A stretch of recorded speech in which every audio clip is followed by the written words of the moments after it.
And welcome to another episode of the Group Up podcast and the special crossover episode. They don't do those anymore on TV shows. They don't have like these massive crossover episodes, but we've got one now with regulars of the Plat chat coming through on my show for once. So let me introduce my guest for the great August debate in the top left. Returning, I think Jake, you're one of the most frequently returning guests actually, outside of the the Elite Four, if we want to call them. It's Jake.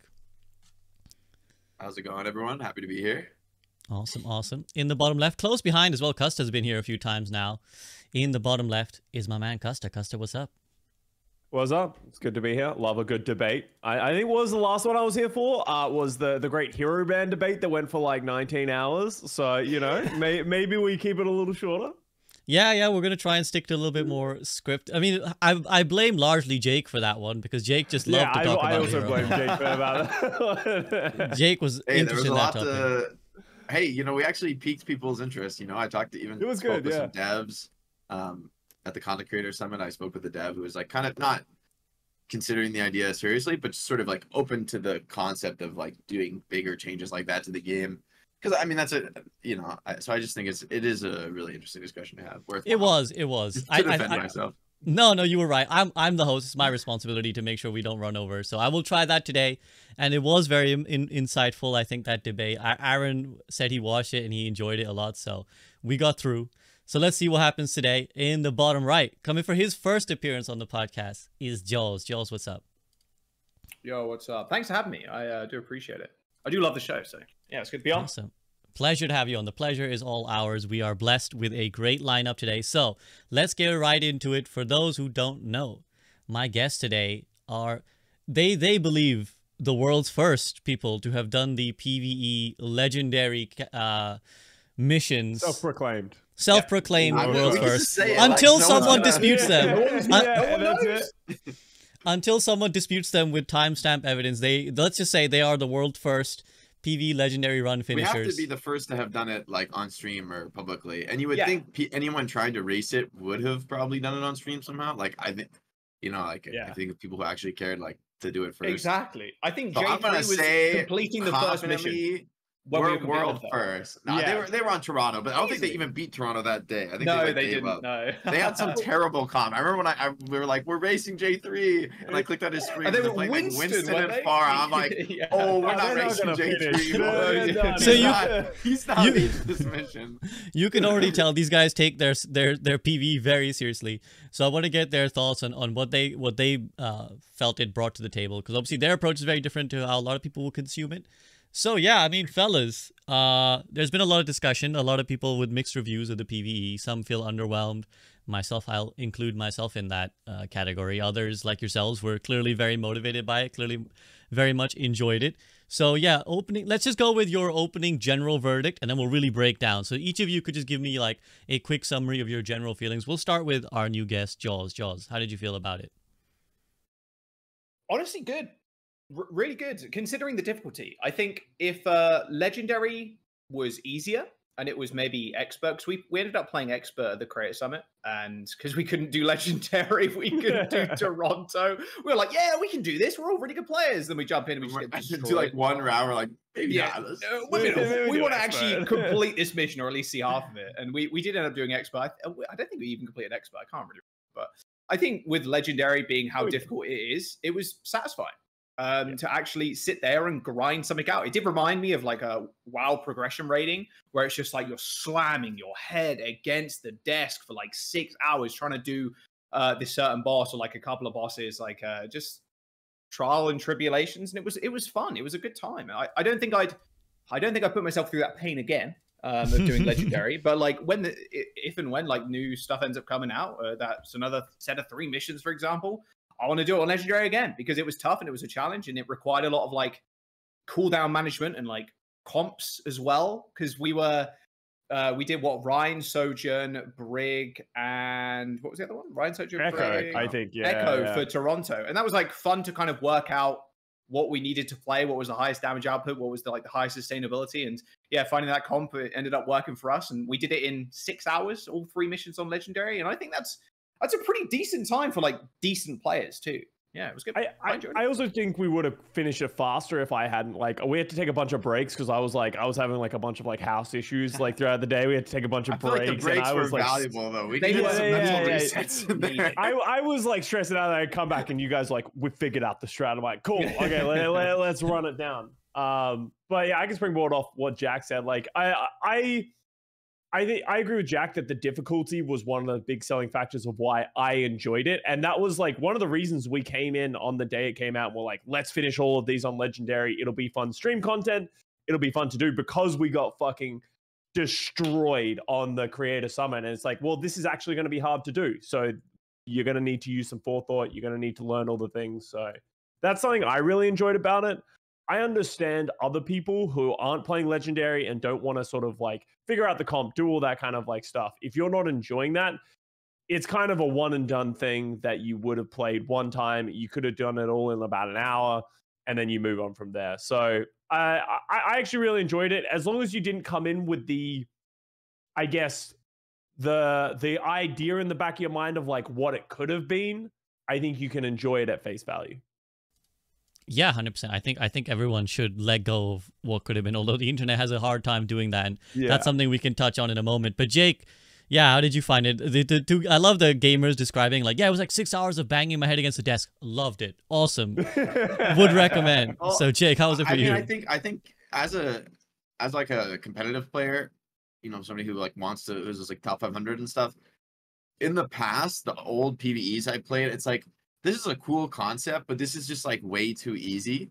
Like all the old PvE missions, it was like, maybe I it takes a couple tries, but if I'm playing with like 4 strong players, we'll easily beat it first try, even though we don't really know the mechanics. Like, okay, whatever. It's just easy. Like it's not challenging. And so I think to have Legendary feel legendary, to feel like, wow, like not many players could do this. Like only really dedicated players and people who are probably already like pretty okay, at least at Overwatch. Like I would estimate you're not really going to beat, like, I think Toronto might have been like statistically the hardest mission. I don't think people are beating that who aren't like above average in like the Overwatch skill curve. You know, I think it actually just is like high pressure aiming in some situations. Maybe you could, if you just played it like a million times and you knew every single detail, just like cheesing and stuff. But I felt like it was rewarding to have a PvE that truly was like felt like a challenging, rewarding experience to complete. If it's not challenging and it's like, oh great, I beat it in 1 hour, that was fun, guys, like that would have been a disappointment to me. And so I think one of the best things for replayability is difficulty, in having something that's hard enough where you can't easily just get through it in an hour, right? Like you can do that if you want to play on just see the story, you can play on normal mode or whatever, and like you could probably easily first try it, and almost everyone in Overwatch could probably easily first try it. But if you want a challenge and like replayability and difficulty and those things, which I do want as a competitive player, then it was like cool to have PvE that felt like, oh, that's actually interesting for me, not just for like, oh, this is for people who are super casual and just want to see story stuff. They don't want to challenge. So I like that they were willing to do that with Legendary, even though that's kind of a risk, because I think for a lot of players, they'd be like, oh my God, this is like way too hard. And I was even thinking, oh my God, this is like incredible that it's hard enough to challenge us as like 4, you know, high GM players. Johnny doesn't play that much anymore, but like basically like we're all like top like 1% players, and it's still a real challenge. So I just think I applaud the dev team for being willing to do that. And I hope they keep making them that hard, honestly, in the future. Yeah, I just want to springboard off what Jake said. Like, I want to make sure they continue that, because if they keep making this hard content, it does really remind me of World of Warcraft. Like, not every pub Andy is gonna go in and complete Mythic. Like, they're just not gonna do that. And when you do complete Mythic, you get a chance to mount, or you get the mount if you do it when you do current content. So, like, it's really a prestige thing. And I enjoyed the fact that we got a title, the Nullifier, or just Nullifier, to show off and say, like, hey, we did it on Legendary. Like, when they released the blog, they said Toronto was a 0.7% completion rate, which is on Legendary, which is crazy small. But in the grand scheme of things, it's not actually that small. Like, think about how many players actually played it on Legendary. Probably a lot. And like, compare that to World of Warcraft, it's kind of the same thing. Like, only high-end guilds and like high-end like good players are completing Mythic, and they're getting the best gear. They're getting titles, they're getting mounts and stuff like that to kind of show off. When you walk past someone in I don't know, Orgrimmar or Stormwind or whatever, and they've got the new mount from the new raid that's that's mythic only, or like the title from the mythic raid, you're like, wow, okay, right click inspect. Like that's the old meme. It's like right click inspect them, see what gear they have. Like, because that's awesome. And I really enjoyed the fact that we did get something a little bit exclusive to that mode for completing it on the hardest difficulty. And I want to make sure they continue to do that. And like the mechanics and having to think about and like strategizing like the Torb turret placement and stuff at the very end of the last level was, yeah, it was super good. I also want to just sort of come in as well. I actually think if you move away from the MMO aspect, it reminded me of, I don't know if anyone else has had this experience, Halo 3 going through the campaign on Legendary, yeah, sure. And then you had to collect the skulls to get a specific set of armor as well when you did that on Legendary. That's what it reminded me of because I remember I spent 2 days at my friend's place. He stayed at my place for the first day, and then I went over to his place for the next day, and I like literally just took my entire Xbox 360 and like we did all of them on Legendary, and we beat our heads against it. Some of the missions were really hard. Some of the parts were really hard of those missions, and like you eventually got that. That's what it reminded me of, and I think that's like, it's kind of like unlocking a core memory of what I love about video games. And that's why I enjoyed it. Even though it wasn't as difficult and I'm now 30 years old instead of 12, you know, it still sort of like brought that sensation. It was Hayabusa, right? Hayabusa or something? And then the katana fucking on the back. Yeah, I'm pretty sure. Yeah. And then security, I think, armor, which is like the bumblebee looking one, giant shoulder pads. I think that was the other legendary one. Yeah, because I did exactly the same thing on Halo 2 as well. Well, maybe they'll add some cosmetics someday to help you guys feel that nostalgia. I just wanted to like take a slightly different direction because I appreciate you guys have kind of, you know, you're all playing it on Legendary. I think there's like two ends to this because I'm sure someone will point out that I haven't brought on a lore enthusiast yet to really talk about, well, actually it was a real treat for the lore people too, because this is like the first time we really get to dig into the characters, just kind of exploring the world with each other and all these interactions I keep seeing pop up on my timeline of like cute things they're saying to each other in the missions. Genji turning out to be quite a bad potential waifu candidate for Mercy was an interesting little plot twist that I didn't expect. So there's like these two ends I think that probably did really enjoy the PvE. There's the lore enthusiasts who I still see are still finding new things and they're loving it. There's guys like yourselves who, and we're gonna, you know, shout one out for Johnny, who is unfortunately recovering from a wisdom tooth. The rest of us were wearing black in case he didn't make it. In case he didn't make it. Custa didn't get the memo. Custa didn't get that. I got halfway there, you know. I hope he's right. a somber beige to like, or like a gray to like, you know, like in memory. So yeah, so you guys, you know, you enjoyed the difficulty of it. There's like obviously a section of people perhaps somewhere in the middle who neither are overly into the lore, neither are overly into grinding it on the hardest difficulty. And I mean, there's been a lot of negative reception, right? Let's put it this way. I'm kind of alluding to like the Steam reviews and stuff, right? Where there's a lot of people complaining, a lot of people unhappy.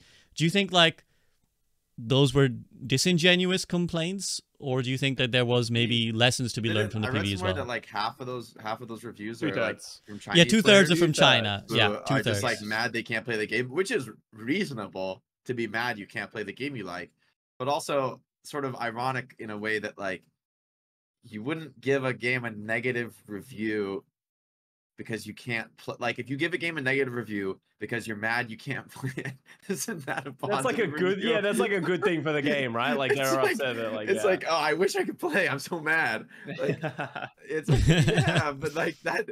Isn't that for like someone who's never played Overwatch? Isn't that actually like a reason to play the game? So whatever. I get people are mad. So I think it's like a lot of review bombing. I mean, I don't know. Yeah. I don't know how many of the reviews are like say what. Like I'm not gonna go in there and read all the Steam reviews, but that's what I've heard. That a lot of it is like players mad they can't play the game. And then you mentioned SVB, like this idea of like people mad about, you know, what it could have been and stuff like that. Which I get on the one hand, but also it just strikes me as strange. It's like, I don't know, like I just don't get it why people are like still talking about that or still thinking about it. Like what's like, I don't know. I just do you think this like this is like a little baggage that Overwatch either will have to live with or have to shake in some way? Because so what I did for a little bit of funny content, I was like, I'm gonna read the Steam reviews, and the theme I got was there was a lot of disgruntled former Overwatch players, right? It was a lot of people who like, already left the game. I used to play this game. It sucks now. Yeah, pretty much. They were like, oh, Like, I used to love Overwatch when it was 6v6, when I could play 6 Winstons, or when I only had to pay once. But then they went scummy, greed, free to play, and they changed everything I liked, and like blah blah blah blah blah. Exactly, right. So it was like a lot of disgruntled former players. It felt like former lovers almost, right, writing bad reviews about their ex. Jilted lovers. But do you think that's something that Overwatch will have to deal with, having had as great a cultural impact as it did? I think it's suffering from its own success in a way, DJ Khaled. But like, it was so popular that it's like so many people now are upset that we have to like deal with that. Hello guys, SEB here, and the Group Up podcast is back, and I'd like to take just 30 seconds of your time to talk to you about 2 quick things. Firstly, Patreon. If you enjoy the content, then please do consider supporting directly, because Patreon takes only about 10% of the money you give, where YouTube and Twitch take 40 and 50% respectively. So if you'd like to support the podcast, then that is the best way to do so. Secondly, if you're someone who enjoys video essays or detailed analysis of movies, TV, or anime, then please do check out my second channel, The Soak, where I'll be making videos about those kind of topics much more frequently, and where a lot of my attention will go beyond just Overwatch. It would mean the absolute world to me if you guys would check it out. But that's it for now. Let's head back to the discussion. I think it's quite interesting. No, you go, Jack. You keep running. All right. I think it's quite interesting because it's really just the meme of living in someone's head rent-free. Because I almost guarantee a lot of those reviews, if you subtract like the Chinese audience, which is the majority of the reviews, the Western reviews, I almost guarantee those players have probably not played in years. I would imagine years. Maybe they jumped on every now and then, you know, like they're probably pretty casual and they played a few games and then they jumped off and then they played, I don't know, whatever else, like Warzone or like, you know, I don't know, just other random RPGs on Steam. And then they're coming back, obviously, because they see it's on the platform that is the biggest game-selling platform of all time, in the West at least, Steam. And they're like, oh, okay, I hate this game because now they turned it free to play. And I do miss having 6 Winstons and 6v6. And I did scroll through them like you. I didn't make content out of it, but like I scrolled through them. I was just curious on like how people are really reacting to this. And it was very much like loot boxes are gone. It's free to play, so they sell skins. And the fact that there's no 6v6. And I feel like the whole debate of like 6v6 and 5v5 had just been, we buried that already. I feel like the majority of the community, at least in our spheres, it's just like we buried that. The game is just better with 5v5. And I think, again, a lot of those players probably didn't play at the level where if you don't run double shield, you just lose. And that is just the way the game was trending, because if you don't die in a video game, then you're going to do better than the other team who is dying, you know, like sustain and like just surviving is just way better than anything else. And like, we were going to get to the stage where like shield characters were just too broken, and the ability to make new characters like Ram and like, you know, you could even say Sigma, he didn't get reworked or anything like that, but like Sigma on his own is like very different from like Sigma playing with Orisa, you know, where you're just standing behind 2 barriers. And like the game overall is just better, but those players don't really know what it's like because they probably haven't played that long or like in such a long time. And then on top of that, it's like the loot box thing, which is, and the people complaining about missing the old level system. I'm like, bro, you did not miss old levels, man. You missed getting a free loot box every level. Like, that's what you missed. You missed just getting free skins. I can't remember the last time I bought loot boxes on my watch. I don't know if anybody else can remember. I think the first, I think I bought some like the first season, maybe. Yeah. Like the first 6 months the game came out, I probably bought like the 40 loot boxes one time.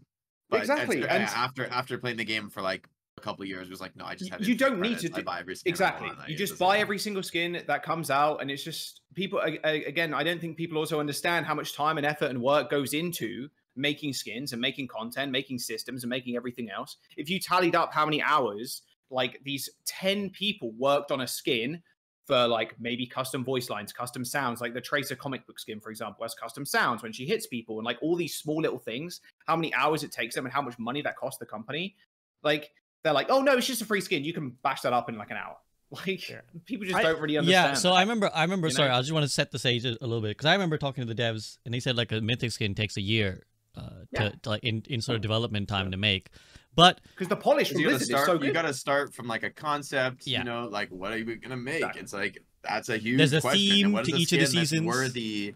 Yeah, is the skin gonna fit this theme of the season? Is it gonna be worthy of the mythic title?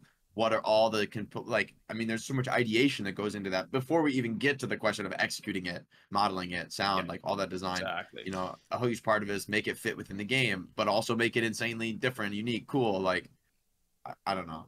I think people have this crazy idea where they want Overwatch 1 came out at like the turn of development models, really. Exactly. Overwatch 1 was kind of like the last AAA multiplayer game, like PC style multiplayer game that was developed on a sell the game box price kind once of thing, a year. Yeah, box price, exactly. Sell the game. And then like, so the only games that still do that are like, because Call of Duty still does that. It's probably the only successful game that still does that, just because they've just been doing it forever and they're gonna like keep doing it as long as it works, I guess. But like every other popular online multiplayer game, part of that's because COD is like a very Western game and it's like very heavily console based. And so like the modern sort of PC multiplayer games have almost all gone free to play. And Overwatch was one of the last ones to be box price. And then people don't realize like, okay, like if you want Overwatch to be a box price game, Overwatch 2 needs to cost $40. Overwatch 3 needs to come out in 1 year and cost another $40. Overwatch 4 needs to come out next year and cost another $40 or whatever, 40? Right? Like that's dude, yeah, like it's gonna cost 80. You know what I mean? Like, 60, 80, like yeah, exactly. Like and then so like the battle pass costs that's how it works. Yeah. If you want patches, you want new heroes. This is like the essential promise of Overwatch is like dropping new heroes and stuff like that, and new maps, new content, and like that can work for a time. It worked for Overwatch 1 for a couple years, but at some point it becomes clear that like, oh, this PvP game is actually popular and successful, and in order to support indefinite development, that's a huge difference from like, if you sell a million copies or like million, I don't know how many copies Overwatch 1 sold. Let's say you sold 50 plus million. Copies, 50 million plus. Okay, let's say you say 50 million copies, $40 a game, right? Like you make a big pot of money, but you're not continuing to make money. You're at some point you're spending more money developing the game than you are continuing to make new sales. And so it doesn't make sense like to have this giant dev team and pay all these top of their field people to make continuous new content for the game. It like by definition won't last forever. And so you have to transition the model. And I wonder if people being upset about, oh, it's free to play now and they're selling skins and I can't get all the skins. It's like, there's just no concept of like how game dev works, because people are like, well, like Fortnite's free, you know, like, I don't know, which is crazy to me because I feel like actually every game has like the same model these days, which is that they sell skins and you can't get all the skins in the game unless you pay a ton of money.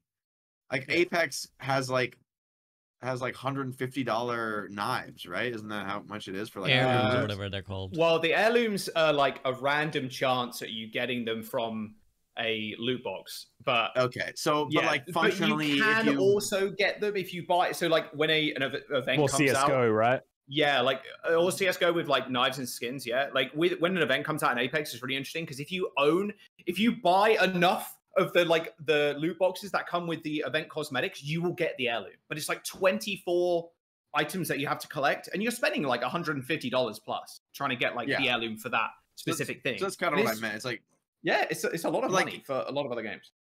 Right, and that like that's more than just spending Overwatch to get the full unlock. So I think people have the challenge in Overwatch is that because it started with the box price, transition to free to play, so many people are saying all these things about the box price game. I love that, like, you don't have to spend any more money. You bought the game, you're just going to keep getting all the content for free. But I also want it to be like these other games I play where there's always more content. And that's there's just a disconnect there where it's like, I don't know, people are living in an alternate reality where you can get devs to work without paying them money, and they don't have families to feed and like apartment rent to pay. So like, so we've kind of, you know, made the case against it. Custa, do you have any sympathy for the people who lament the loss of the Overwatch 1 model, who lament like, oh well, it's or maybe they just feel that I've seen, oh my god, someone's dying. Jack, everyone okay?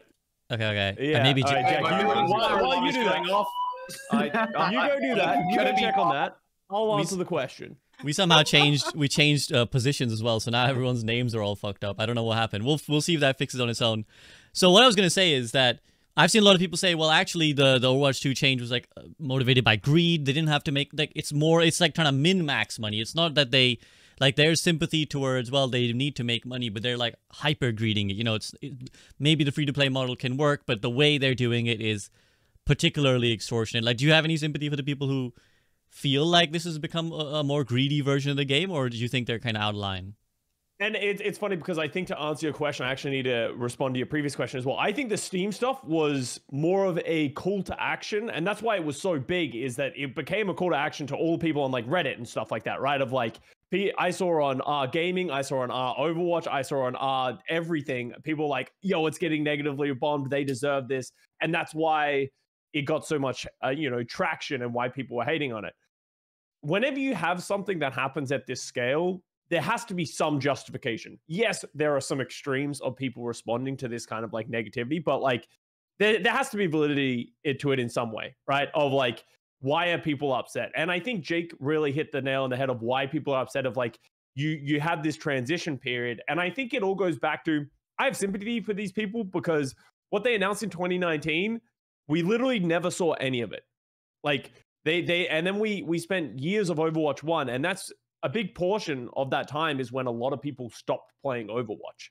During that 2019 to 2022 period, people just stopped playing the game because there wasn't anything being developed. Then when Overwatch 2 came out, it didn't bring them back. So people just have this nostalgia of what the game was in 2016, 2017, which was really a global phenomenon in the gaming space. Like Overwatch was enormous. And I think we sometimes forget that. So a lot of people just get snubbed. And I think that's why people are upset. And I understand why they feel like they got ripped off. But I think there's a middle ground, because I think as well at the same time, I don't understand why people are so upset, because a lot of the decisions, if you get rid of the idea that they tried to launch Overwatch 2 in 2019 and they promised this PvE that they never delivered on, the developers are doing a good job of transitioning this game into a live service game. And I think Season 6 is the greatest example of that. We got so much content here in Season 6, and this is how a live service game should function. And it really feels like we're really starting to see the live service game go into a run, but people just aren't giving it an opportunity. So I have sympathy, because I have a lot of friends who played Overwatch, loved Overwatch back in 2016, 17, 18. And I try to convince them to play every now and then, or we play every now and then casually, and they're just like, just doesn't do it for me anymore. And I think that's fair. Like, I think if a game's just not fun anymore, just don't play it. I just don't understand why so I have sympathy for those players of like, it just isn't the game I fell in love with. But I don't have sympathy for the people who it is living rent-free in their brain, and they make it their life mission to tear down Overwatch at every chance that they get, right? Like, why? Yeah. Sorry, I'm back. You're good? Are you good? Are you dying? They're good. Alive. Although I will say, Down. there's a door. Okay, I walk out my apartment, right? I'm about to go downstairs, like not using the elevator. And the door next to that, there was just water pouring out of it, like soaking the carpet. So I might be flooding. We'll see. If I die on the podcast, then good memorial. Bro, I'll let you know if water starts pouring behind you. I'll let you know. Yeah. Okay, yeah. It'll just be like a news reporter during a disaster. Like, I'm right here as my apartment is flooding. Overwatch is great. I think you should buy the battle pass. Go support. Yeah. You're gonna go down as a martyr, Jack. We appreciate you. Thank God. True homies die for your content. True homies die for your content.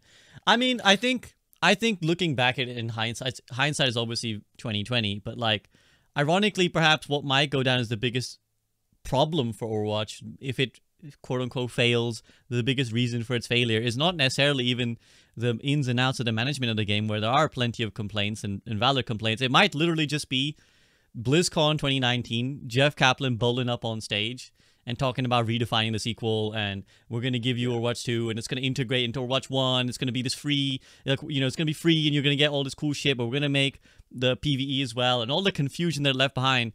Because I think the problem that it put the devs in now is that it doesn't matter what they say now, or what they've said for the last year, 18 months. People just hold on to that one moment in time when Jeff is gone. But people don't care. Like, Jeff left the team. Like, it's been over, like, 18 months or something since Jeff left. But people don't care. Most of the people but probably even longer. Like that was announced 18 months ago. He was probably already out of development, or things were already happening behind the scenes. Transition periods. Exactly. Like, and the funny thing about that as well is, I think every second blog post, Aaron's like, we're sorry we didn't deliver. But it wasn't his sole decision, or the dev team that's currently associated with this game. Like, I think they're doing a great job with what they have, but they did acquire a huge chunking pile of PR disaster. Like, that's the thing. And like, a lot of the devs and everybody that works there, management, programmers, server engineers, everybody, like artists, everybody, like, a lot of those people probably weren't around for 2018 or the original vision of the of Overwatch and how it came out. But like, no one sees that because no one sees the people that actually work on the game. Maybe you follow a few on Twitter. You know, I follow a few of the artists because they put out crazy cool work and stuff like that. And that's the big disconnect there, because from like the layman, like the plebeian fucking brain is just like, oh, Overwatch, Blizzard, yeah, they're all the same people. There's probably about 10 people that work on Overwatch. Like, oh, and they've worked on Overwatch for like 30 years, you know? It's the same kind of people. They made it. They made everything. Yeah, exactly. Everybody's the it's same, surely. Like it's frustrating because development is hard. Like, development is super hard making a game, and making a game as like polished as like Overwatch or World of Warcraft. And like Blizzard have to reach this standard of like polish within a video game. And it takes a long time. Like you said with the Mythic skin before, how long it takes them to make one of those. And they always hit that standard of like polish on like cosmetics and everything else. And so you can kind of see where people are coming from and like how disappointed they are, like X, Y, and Z isn't coming out, or like being featured in the game, the talent system and all this kind of stuff. But in reality, if they can't make it as well as they want to, which is exactly what Aaron said in some of the blog posts, they're not just going to make it just for the sake of it, just to please people, because it's going to come out, it's not going to be good, and then people are going to trash it. And Aaron has said in multiple blogs, in fact, and Scott, I like you picked that up. He's just like, you know, we're sorry we couldn't deliver, but he said like a lot of the people, this is in writing in some of the blogs, like a lot of the people that worked on the game, like we're new here, like we're just jumping in now and like trying to make the best thing we can possibly make. And it is sad seeing the devs get trashed, because they do work really hard. And newsflash, they care about Overwatch. I know, crazy thought. They actually do care. Shut it. Yeah, I know. You shill. It's I mean, people genuinely think they don't care, and it's like, yes. Really? I think this perception is that perception or that idea is a very lazy one, and I think we can let go of that. Like, I think people need to, I mean, they won't, it's the internet, but people need to let go of like the lazy dev stereotype. It's like any understanding of how businesses work should tell you that incompetence is not necessarily out of a lack of effort. It's just like often what happens when corporate management is involved, right? And Activision is perhaps one of the worst offenders. But I know a lot of people listening will be like, well, this is apologism, right? Because like you guys are trying to make excuses, but at the end of the day the product must deliver. And we can definitely see cases where games have salvaged their reputation after down periods in their time. They've kind of come back and grown back to life. Apex always an example that comes to mind. And also other Blizzard games have succeeded. You know, Diablo 4 on its launch was massively received and the most successful Blizzard game ever released in that sense financially. Of course, later people got mad because there was like updates they didn't like, but the point being that the reputation of Blizzard did not stop the game's success. So where does Overwatch fit into that? Like where, I mean, maybe you guys believe that it is already doing a great job and it doesn't need to hit the standards that it itself hit to be considered successful, but like, what do you think Overwatch needs to do? Like, do you think it can salvage its reputation? Do you think there are things that need to be done so that people stop this idea that Overwatch is like this failed bad game? I feel like it's just a long, steady grind. Like, I think the devs have the right mindset, which is like one of the things that the devs said at their at like the creator summit is just like, you know, we're not gonna be like giving people this pie in the sky anymore. You know, we know that there's that trust issue in the community because of like this failure to deliver on the massive scope of PvE that was previously announced.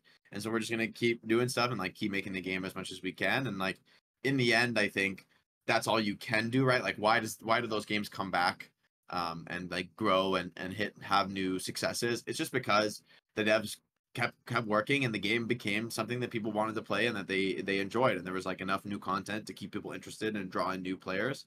And so I think it seems to me that like everything that devs are doing is in line with that, right? With like the Steam release and just like, I think that's a great thing, like just drawing in new players. I feel like, yes, we got some cool PvE that was fun, but the real core focus, it feels like the dev team has refocused on the PvP.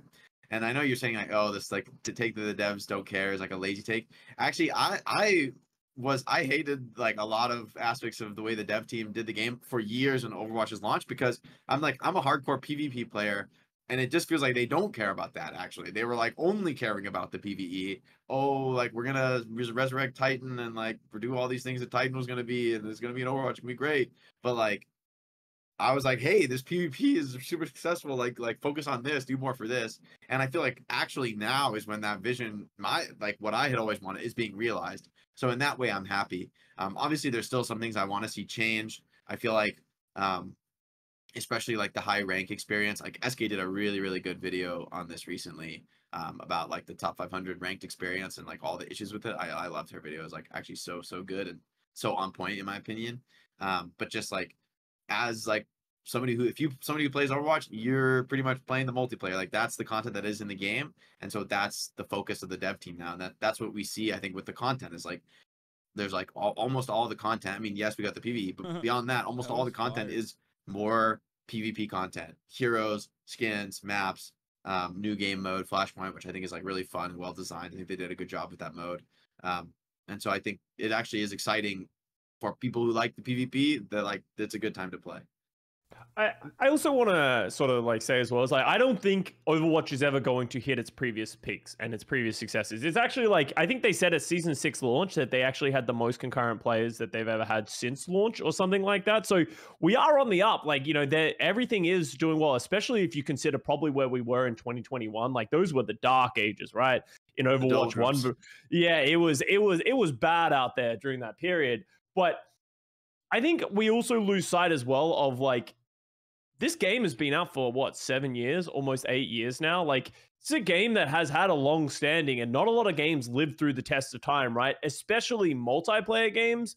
You know, they usually come and go with a very short lifespan, unless you're like, you know, the big few, right? Your League of Legends, CS, and all that kind of stuff. So the fact that Overwatch is in that category, maybe not as big as any of those titles, it's still just pottering along and it's doing just fine for itself. And I don't think you need to have this like, we don't need to be number one. I think we just need to get back to a point that the public perception for the game is not that it's just dead. I think it just needs to get back to a point of, yeah, Overwatch is here, it exists. And I think Steam was a great step in the right direction of like, it's just an accessible game that anyone can really jump into and play at any moment. So I think Overwatch is doing great. I think Jake said it hit the nail on the head. PvE was a terrible idea. It wasn't good for the game. It isn't what the core values of the game should have ever been. As much as it would have been awesome, that's not what Overwatch was.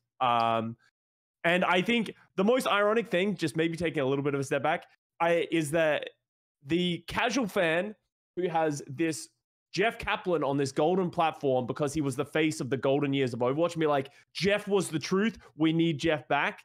But then they don't think that Jeff was probably a large proponent of why Overwatch 2 was announced and the idea of making the game a PvE. Jeff Kaplan was probably, he was in charge during those times. So you can't have it both ways in that way. You can't, you know, hail and laud Jeff Kaplan as this hero of Overwatch while also blaming the current developers for what happened. So I think that's a lot. I like the new dev team more, man. Like I really like the new dev team. I really do. All the devs I've talked to, like I remember I had conversations, I'm not gonna name any names, but with like some of the devs who aren't around anymore. And like I remember feeling like, wow, this is like, I'm a hardcore competitive player and like my concerns are like kind of falling on deaf ears here. Not that they're like bad people, but I just like, like I guess we just like really care about super different things with the game.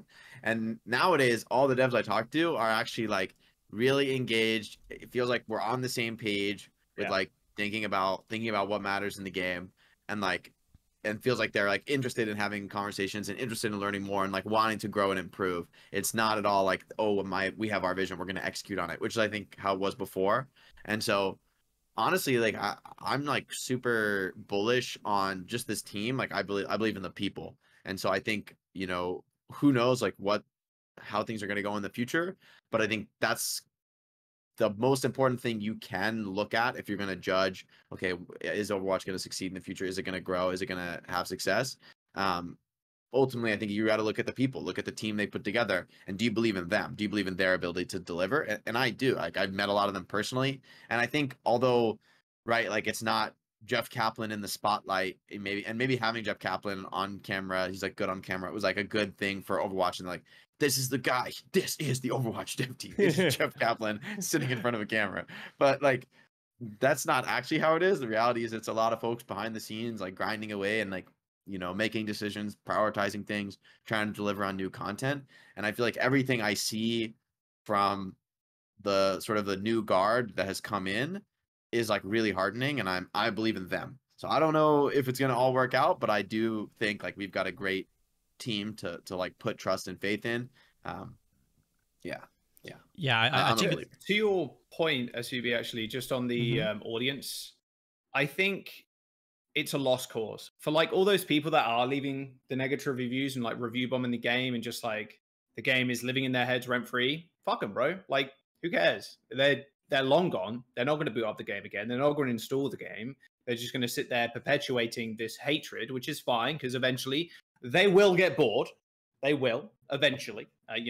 This is the whole Steam launch was just a kind of like a match to the fire kind of thing. Like it's added, and it's just like, oh, actually, I hate Overwatch. I remember now. I hate Overwatch. Fuck this game. But like the Steam and what Scott said, the Steam launch was good because it gets the game in more hands and more like having fresh eyes on the game too. Like there's probably a lot more people playing the game now that had never played Overwatch before. And like the Steam launch in general, I would love to see the numbers of like Overwatch 2 launching and how many new players there were, or like new accounts that were created on Battle.net to actually play the game versus how many new players came into Season 6. Because I almost guarantee Season 6 is probably, or like the Steam launch, was probably bigger for like the newer player base. And there are probably a lot more of those players sticking around because they don't have this.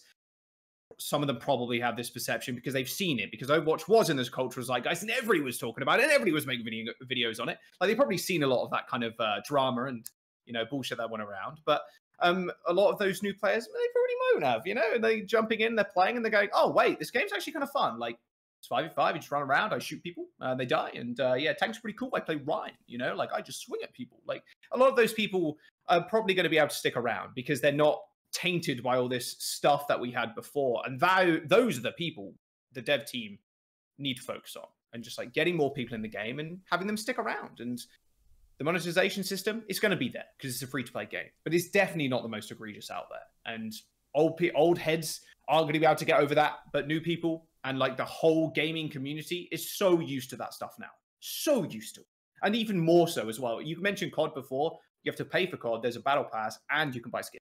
So like there's that triple layer of stuff. And Overwatch has got the battle pass, $40 a year if you want to buy all of them, which come with the new heroes. And then, the cosmetics if you want to buy them. But again, newsflash, you don't have to buy all the cosmetics, by the way. You don't have to own all that shit. And you don't have to pay for all the heroes. I feel like this is like a crazy... Yeah. It's a crazy thing. They're so easy to unlock, like, actually. Have you ever you go into training range and you use the abilities, and then you play tank for a little bit, and then you get rammed. Like, what the fuck? That's so easy. Like when I play like Apex or something, I've played like hundreds of hours of Apex, and I have like 9 or 10 characters. I have like a third of the characters. Yeah, in the game. like you don't need them, I right? Played like hundreds of hours. Yeah, I don't know. Yeah, and it's like that in League of Legends too. Like I've very briefly dabbled in it, and it's like ultimate. And there's I started playing League because I not really, but I like played a few games, and I was like, what do you mean I can only play like 10 champions and then they're like random? Like I can't even like they like randomly unlock some. Play the same one for like a month if I wanted to learn it. I can't do that. It's gonna like cycle. It's like, what the fuck? It's like so aggressive that like it would take you thousands of hours. No, yeah, thousands, but like hundreds of hours. I've been playing for hundreds of hours now, and I have like half of them now. I can buy whichever one I want now, but like the pursuit of unlocking every single champion in League of Legends is useless. And like it is a different game where you don't need all the champs. You just play the ones that you like to play. But I'm an ARAM warlord, so I like to just unlock things that I enjoy to play. So I was playing League of Legends. Unlocked, can you get it in ARAM? Do you roll it or no? No, you can only get anything that's available to you at the time. Yes. So the free rotation. I don't. People make new accounts. People make new accounts just unlock the champs they want to play and just the heroes they want to play, and then the chance of you getting that character in an ARAM goes up high. I've been playing that game since 2012, 2013, and then I cast it for 3 years as well. Didn't have all the champs. Like I just didn't. And like when a new champ comes out, if I don't want to splash money on it, I just watch like pro POVs, and that's how I like knew what the champion did and all this kind of stuff, and like knew the combos and everything else. And like I use that as like casting, and like I can't play the champion, but I can watch someone else play it because I don't want to put $10 in, like.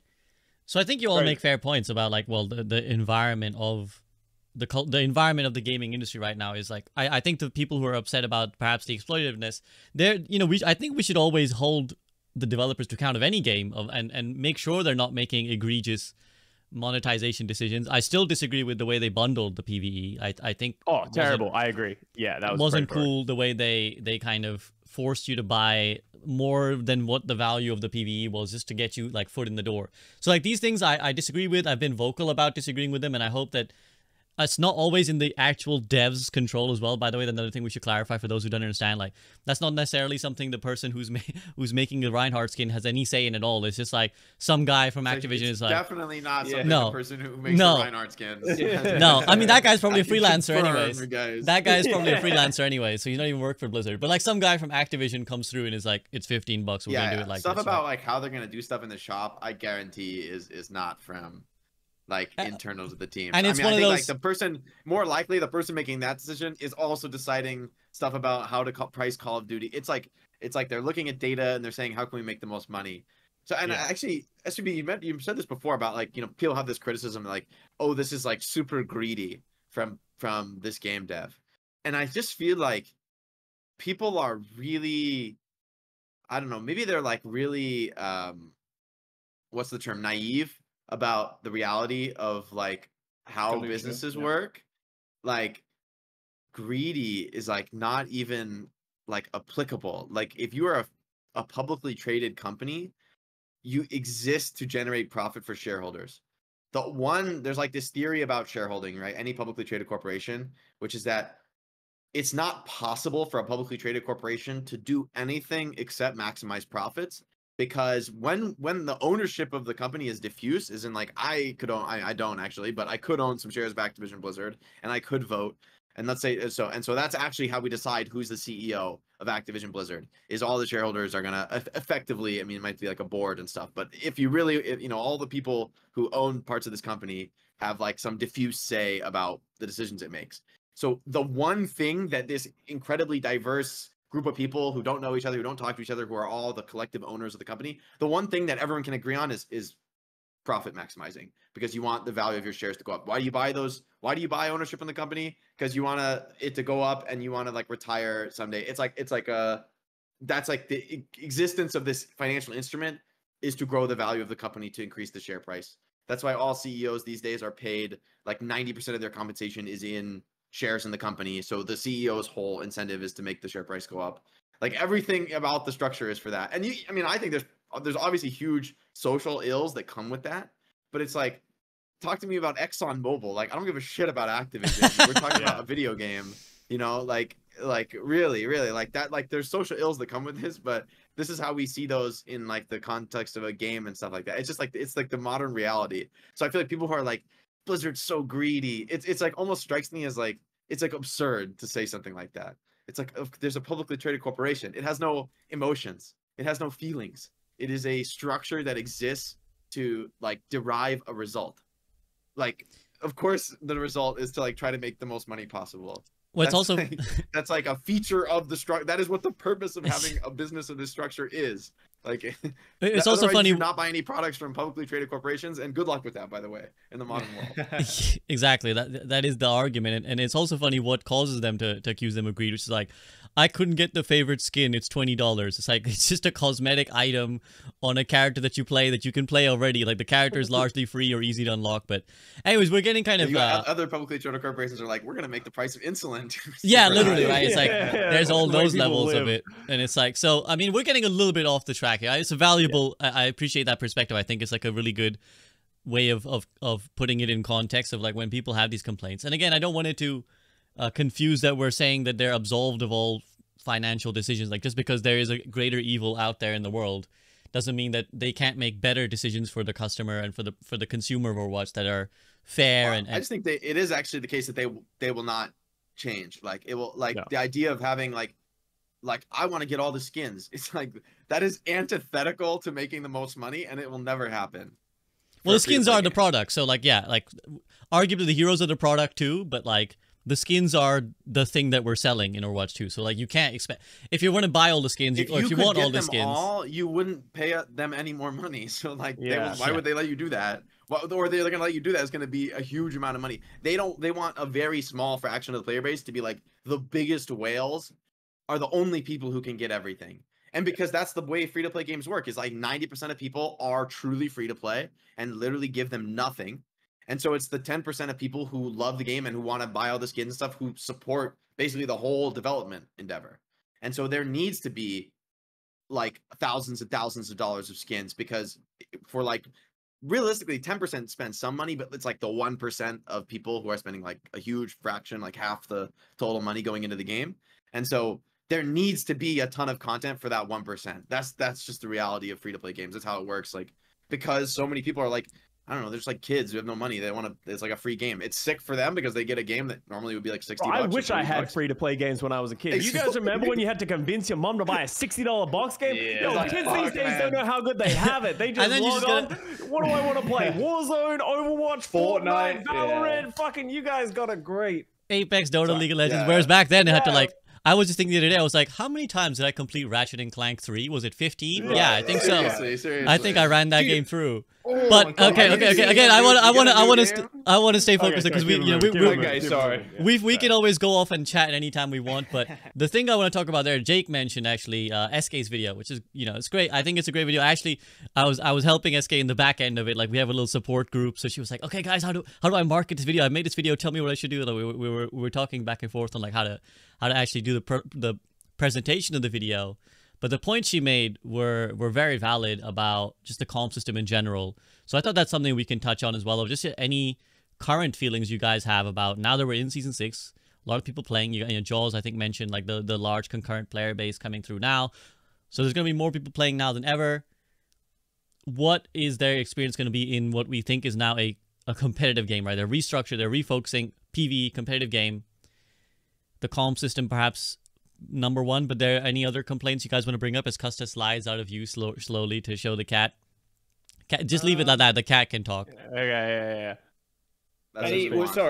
yeah. Any kind of complaints did you say about the? Yeah, I mean, I'm just giving a few strands if you want to go off this. There's the calm system if you got any problems with them. Actually, maybe let me let Jake set the scene. Jake, you said you liked the SK video, and then I'll have Jaws and Custa maybe feedback. If you want to summarize maybe some of the key points that you resonated with, then we can get the opinions from the others on it.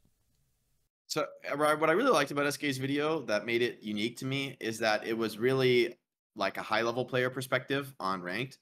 And I think for so long, I feel like the general response to having complaints about the game as like a top 500 player is like, basically you don't matter. There's only a few hundred of you. And like there's many more players who playing at other ranks who matter more because there's more of them, which I think and that's always been to me. I'm like, well, like, yeah, I guess that does kind of make sense. Like I can't argue with that in a way, but I think SK made this phenomenal point that I just loved, and the way she phrased it was really intelligent, which is that this top of the leaderboard, top 500 or high GM or whatever, like as you get to those ends of the bell curve where there are very few players, that is like the dream, the goal, the enticement, the inducement that makes you want to play ranked. Like the point of playing ranked is ranking up. And so the point of the whole journey is getting to the end. Even if you're in Plat, if you're playing ranked and you're like, I want to make Diamond, the reason you want to make Diamond is that it is higher than Plat. And the reason you want to make Masters is that it's higher than Diamond. And the reason you want, right? Like this is the impetus to play the game, is that it is a competitive game and you want to reach the highest level you can. And you want to keep pushing that level higher. And by not addressing the concerns or not focusing on the concerns for high level players who put a ton of time into the game and have gotten to that end game basically of competitive play and ranked, that you're like reducing this goal, this dream, the reason to grind, the reason to care, the reason to love the game. Because even if you are in Plat, the state of top 500 matters, because that you have to like want that. If you realize, oh, it's just gonna suck when I get to top 500, I don't even give a shit about that, you might as well quit. Like that, right? Like if that's the impetus for playing the game, it's true no matter where you are. Unless you're just, I don't know, like I feel like if you're playing ranked, you're kind of implicitly caring about wanting to be a higher rank. You know, like if you really don't care, then I guess like, why do you even care about stuff like fairness? Like quick play is obviously not fair, where there's like attackers have forever to push, it's like whatever. Like, and like you don't play both sides of the map. Like, obviously that's not like balanced, but like I just think like why even care about any of it if it's not for some sort of dream or goal or journey. And I also think that connects to the esports side, where it's like, that's the real end game, right? Is like, you reach the high levels of top 500, maybe you can like join a team and go pro. And so ensuring that like it feels good and it feels meaningful to reach the top is actually crucial for almost everybody. For anybody who has a goal or a dream of reaching that level, it actually matters for them, even if they never will, right? Just because they have to be chasing it and trying to achieve it. And so many of the changes that have come, this is more kind of what SK's saying in the video, so many of the changes that have come to Overwatch 2 that might, I don't know honestly whether good or bad, but like they might serve a lot of the player base. They've also seriously devalued reaching the top. I think the biggest example of this is Roll Q top 500 for me, is like, okay, we're just going to triple the number of people in top 500. It's like, okay, so it's basically, it's like drastically less meaningful. We're also not going to show you your top 500 rank unless you like look at the leaderboard of your profile. You don't get to, it doesn't pop up under your icon like it always used to. You don't get to see it in ranked games because, well, private profiles, but also like you just don't even see it unless, even to the public profile, somebody has to look at your profile, right? Like there's no emphasis on like, it's like trying to de-emphasize rank. It's like, oh, you'll feel better when you lose because it doesn't matter. Like you don't have to look at it all the time, which is like, it actually to me is crazy, because it's like, why are we even playing ranked if you don't care? Like it should be frustrating and upsetting to lose. And that's in order for it to be meaningful for you to win, it has to be frustrating, upsetting for you to lose. You have to be risking something. You have to make the achievement meaningful. It has to be difficult. You have to have struggled, or else the achievement's not meaningful. It kind of comes back to what I was saying about Legendary. Like the challenge and the strife makes the reward. There's been a bunch of games I think that have shown this really well. Like I think like the Soulsborne series is like the best example of this in gaming right now. Where it's like is incredibly difficult single player game, and just beating the game is like this incredible accomplishment. There's very little you can do some things to make it easier. You can learn a lot about the game, but like it's like a huge accomplishment, and it's loved by gamers because it is so hard. I think almost every competitive multiplayer game is the same way. Like reaching the top is very, very hard, requires huge dedication and competition and will. And like that is a huge reason why people play the game at every level, is that they have this ambition, this dream. And you have to ensure people still believe in that and still want it. And because as soon as people realize, you know, maybe the game's not even going to be that much more fun in top 500, like I'm not even going to like get some special reward. I'm not even gonna like so, the more they've been like, well, let's make the game really fun for people in Diamond, and like let's not worry too much about top 500. The more people in Diamond are like, well, like why even play anymore? So like what's the point? So I think you put those points really well, and I think another thing again. So you mentioned just the leaderboard, the card system is something I know SK really has a problem with, which is like, you know, when you're winning, you get the card and it's like you only see your wins, and then you don't know how far you are from the next rank up. So let's say you win 4 games in a row. Ordinarily you would have gotten 100 SR, maybe that new 100 SR is your peak, and you're like, yeah, I'm in GM now. But let's say you lose on your 4th, on you're trying to get your 5th game, you start losing. You now scale back on the progress, and maybe you D-rank or you stay the same rank, and you miss seeing that progress that you made. So there's a lot of complaints, and I highly recommend anyone listening to go watch SK's video if you want the full understanding of her POV. But Jake, I think, has done a really good job of kind of presenting the top-down POV. I'm curious if Jaws or Custa, if you guys want to speak for the more casual player or the more average player, if you feel like there's any points you disagree with what Jake said. I want to talk about something else, so you go, Jack. Okay, right. I think like related, sorry. Sure. With Custa's like, I'm here to talk about something else. Can we just talk about cookies for a little bit of time? I don't really care about any of this. Magic the Gathering recently. Yeah. I think dissolving like the whole role top 500 thing is like one of the best things they can do for the rank system right now. It would be have it an actual top 500 again, but also put a barrier to entry into top 500 too. I don't think you should be, because right now it's 50 wins to get into top 500. Don't know if anybody is aware, like that's listening right now. It was 25 wins before. It's 50 wins now, which I think is a good thing. However, there are still fucking Diamond players that have just grinded. Oh, and they got a top 500 badge, by the way. They got a top 500 badge. They're rank 400 right now. And like, that's not a rank 400 player. You're a Diamond player. Like, you should not be in that rank. Well, importantly, they get to keep it as well. Like, that stays. Yeah, that's crazy. Yeah, which is crazy. Yeah, their peak in that season is just like, you were top 350 because you like grinded 50 wins on the first like week and then top 500 game, or like first 2 weeks in the top 500 game. Fun fact, guys, that's the only reward for getting top 500. You're done. There's nothing more you're gonna get. Right, and there should be like you want. Like it's over. There should also you can be stop playing. there should be a barrier where you have to be GM1 in order to be on top 500. Because that way, again, incentivizes people to actually get there. Maybe GM5, maybe GM2 or something, right? Depends on the player numbers. We don't obviously have the player numbers. No, just give it a GM1. Yeah, like... Yeah, right. GM1 should be the barrier for entry. And then it also should be a combined leaderboard again. The whole idea of like having 1,500 people at the top of the leaderboard right now is useless.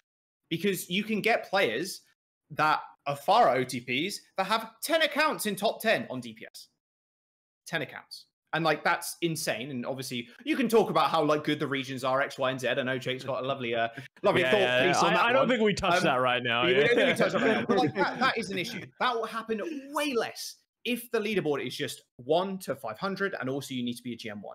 If there's only 300 players in the first couple of weeks that are top 500, great. And also, like we were saying before as well, give them some reward. I don't really understand like taking away these small, very small cosmetic rewards of the golden, or like before it was like the map and it was like animated, which was quite cool because there aren't many animated sprays in the game. Golden one as well was like pseudo animated and it just kind of was shiny. Give them like a holographic spray or something like that, or a badge on your profile. It's something that I've thought about and actually pitched to the devs a number of weeks ago. It was a seasonal banner on your profile that displays your rank that you got to. Say you were 50 on DPS, or say you were top 50 on like the solo queue ladder.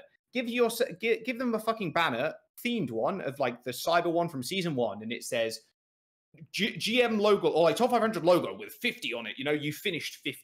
Like, give something on your profile that's not people just quickly going through your thing, going, oh, okay, yeah, he's okay. Oh, they were like Diamond 1 like 2 seasons ago, but now he's top 500. You know, like give us something that just like smack bang straight shows people in a lobby that this guy's a good player or this person's a good player.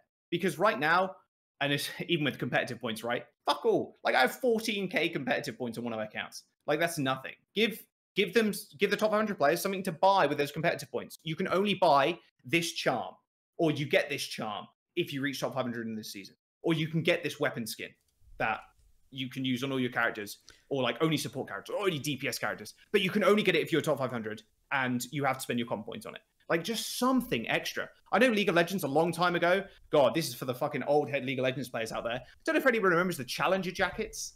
Yeah, I remember. Yeah, that was a thing. I want a Challenger jacket. Yeah, season 7 or something of League of Legends. It was like you had Riot send Challenger players actual jackets with the Challenger logo on the back, and it said Season 7 League of Legends or something. I used to know this Danish guy that had 2 of those jackets. Like, and it was like a bit of a fucking flex having 2 accounts in Challenger, which was a very hard thing to do. And they've made it even harder too in League of Legends. Like, you really need to keep winning. Otherwise, you're just going to demote over and over again to the bot, like to the tier below, and you have to keep winning. Like, it's hard to keep Challenger. And so I know I'm going on a little long here, and I'm making a lot of comparisons to League of Legends, but with like League, when you have players like boot camping in other regions and they make top 10, and they're like, this boot camped player from NA made top 10 on the Korean ladder.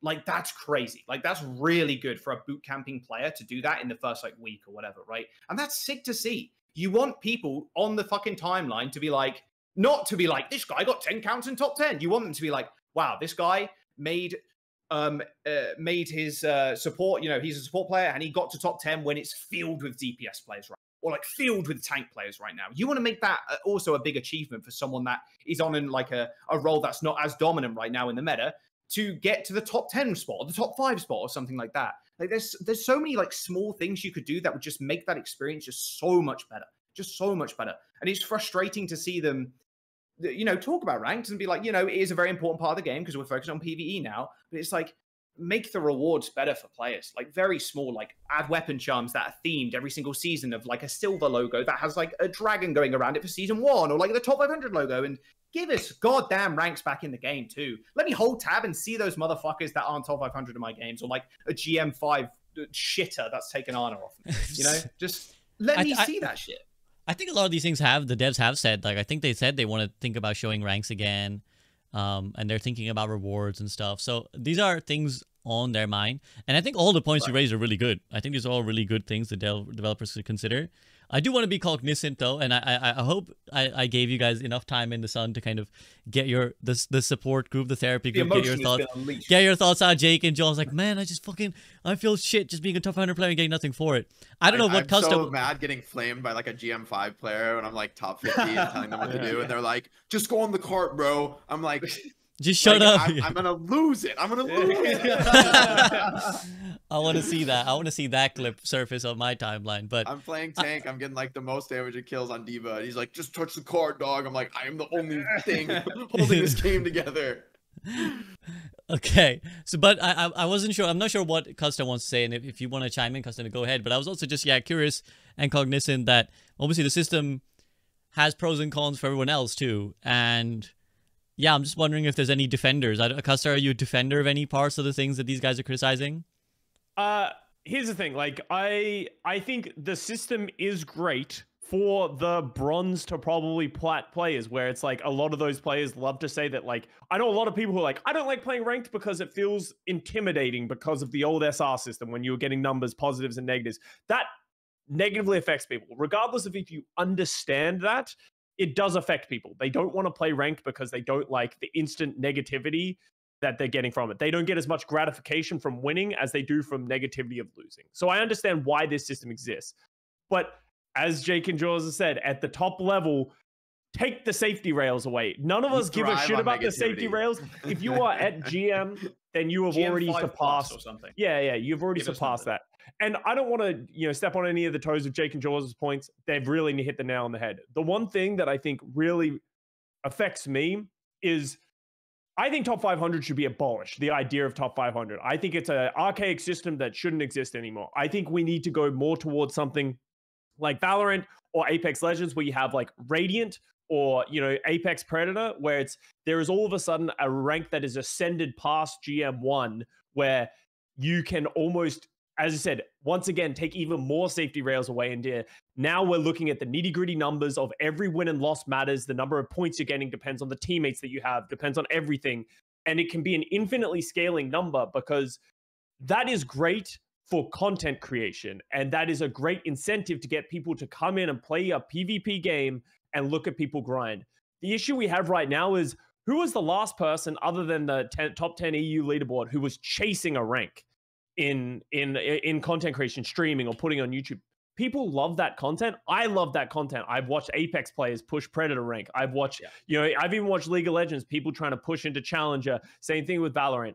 There needs to be this like premium rank that people are striving for, that would incentivize people to see that competition, see that grind, and that it gives you something to fight for and, compete for that isn't esports. It's within the game, and it's a system that you would be rewarded for just putting endless hours in. That isn't just a congratulations, you're top 10, top 500, 100 ranks behind you as a diamond guy. Like, that doesn't make you feel any better in any way. So I think I've been saying this for a while. They just need to have an uncapped system. I will never forget Arteezy chasing 9,000 uncapped SR. Like, what is it? The 9,000, they had an uncapped SR, MMR thing that you had to climb. And these days, people are at 10K, 11K, like the top pros, like 11K, 12K. Like, people were chasing for 9K. Can you imagine if they uncapped your SR at the highest rank and they sort of gave you 5,000 SR back, and there was a legitimate way for you to get to 5,000 SR?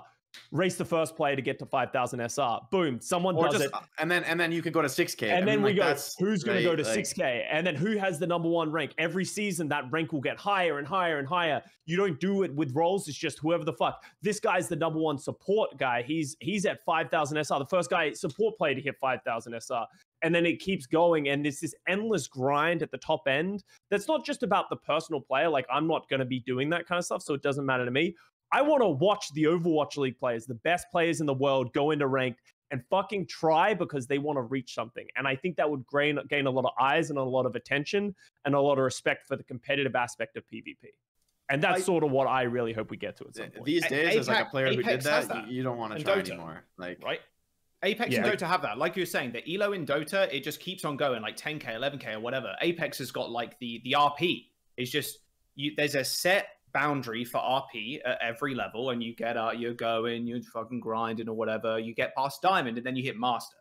Like when it hits master, that's when the fun begins, because it is just an uncapped number, and it just keeps going up. Like you're talking like 20k, 30k, like RP warlords in queue, just like destroying lobbies on their own. And then they end up being rank 1. So they have the RP number, and then they also have like a number on their pred profile thing that says, oh, they're rank 10 or rank 1 or whatever. And it's cool to see that giant number, and like, oh my god, you're like 20k, like 15k RP, 20, 30k RP. That's ridiculous. And it does separate. It also separates the ranked warlords from the Overwatch players. Like there will be an even bigger separation there, which is also a incentive for some of those ranked warlords. Imagine just a random ranked warlord right now, they reach top 5. It's like, okay, cool, that's sick. But if you reach 20, I don't know, look, we'll use the old SR system. It's like, say it's uncapped and all the pros are playing around 5k. And then that ranked warlord hits like 6k. It's like, what the fuck? Like, that's insane. Like, we don't normally see that kind of thing. And then eyes get drawn to him. Maybe he gets picked up for a contenders team and like scouted for whatever. Like, those kind of things also help the esports in a way in like finding diamonds in the rough. If you hit rank 1 right now, it's still an achievement. It's still really good, but it could be a whole lot better. Right. Well, rank 1 doesn't mean like, I think Frogger just hit, Frogger just hit rank 1 on Lucio, I think it is. But like, as much as that's a great achievement for him, and it's the first time he's done it, first 2 weeks of a season, a lot of the other support players, he's not going to hold that. If he holds that, then I'll fucking take my hat off and I'll fucking bow to the greatest Lucio to ever play the game. Yeah, I will bow down to the thing. But realistically, as the 9 weeks go on, he'll get diluted down. He'll lose a couple of games, and the real players who need to play 50 games will catch up and that kind of stuff. So that's why the rank 1 doesn't mean anything, because it doesn't feel like he's hit this unattainable goal, because it's just kind of, he's played the most games so early on in the season, right? He's still a great player, but he's not, you know, going to be able to hold that top 1. So it kind of like removes the value of it in a way. I just love, like, I love how that thought started, where it's just like, you know, rank 1 is meaningless because Frogger is rank 1 right now. So like, right there, that should tell you. No, I mean, I really like that system. I really like that suggestion, because I think what it does is actually solve the whole problem in a way, because this frustration seems to constantly... I know there's people who are in the metal ranks who are equally frustrated with the system, right? They equally dislike not seeing their number go up and down granularly. They don't like the card system. But let's say the developers feel that is the best way for the vast majority of the players. This is kind of like a happy middle ground, where we have the safety net, perhaps, for the average player who doesn't feel the negative feedback so strongly. But then once we're at the, you know, let's say the big boy level, the big player level, now the railings are off, and you guys don't have to deal with the frustration of, well, I'm GM1. How close am I to the next guy? I don't know. It could be 50 games. It could be 5 games. You know, it could be 1 game. Like, I don't know. So, like, all these frustrations go away. So I think that's really good and elegant. Is there anything else on that note you guys want to bring up before I move to the next topic, which is just general game state? Just give us numbers back as soon as you hit GM5. You're good enough at that point. You have a stable, I say stable, no Overwatch ranked player is stable past GM, but like just at GM5, just give us numbers back, because that would then incentivize players in Masters. As soon as you hit that GM, it's like, oh my god, the number just appeared on my profile. Let's go! Like, you're a GM5, and it's like, and then you just keep ranking up. Yeah, you're a Grandmaster player. We're gonna. I like this idea of taking the safety rails off. Exactly, you should be okay with that. Yeah, because the safety rails actually just hurt elite players. It's just like, why do I even play this game? Like, the reason, if you're Grandmaster, you're the, like, that's like the 1%, right? Even GM5 is probably like, what is that? Like the 1% of skill on the bell curve? Lower than maybe less than that.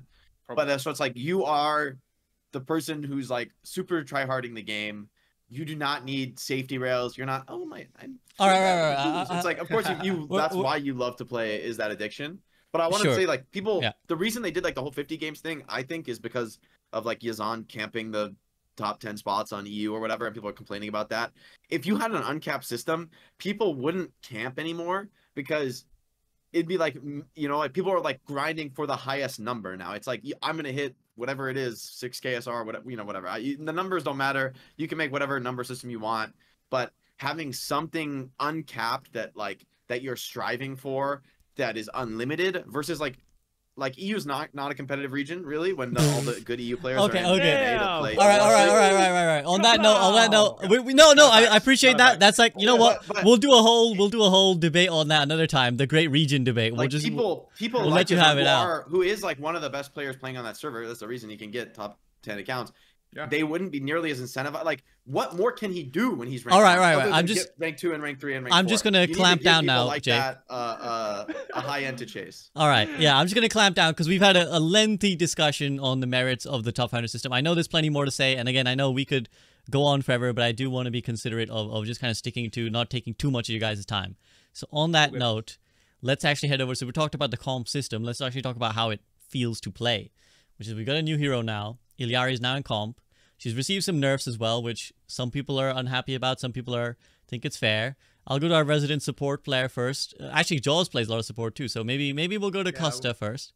He's an Ana one trick. So. He's exactly. He's an Ana player. He's an Ana lover. He's an Ana lover. But actually, either of you, if you've been playing Illari, first of all, like, are you happy with the nerfs, and do you have any complaints about or anything positive to say about the current competitive like balance state? I think supports are eating real good these days. I think the support roster is really good, like across the board. Like I was thinking like, who's the worst support right now? And it's like, it's probably Lucio, like in some respects because of like how much everything does. Obviously Lucio feels a niche, but like, I'm just talking from a ranked, like I think if you want to win the game, Lucio can be quite difficult, but everyone does a lot of everything. Even fucking Lifeweaver. I've become a believer of the Lifeweaver just because of how ridiculous his numbers are in the tree buff. But going to Illari, in particular, I think anyone who played her, like I obviously haven't played her in scrims or ranked because she just came out to ranked and I wasn't able to play yesterday. But her numbers are just ludicrous, like just ludicrous with the damage. So the nerfs felt pretty in line with where I think they needed to go. The turret was just doing way too much healing. When you pair that with how ridiculous the right click is, then you have the damage of Illari. Like she's supposed to be a very offensive focused support. So if you give her too much healing, like she was doing the most healing and the most damage in the lobby, like a lot of the times if you were a good player. And that, in my opinion, is just a problem.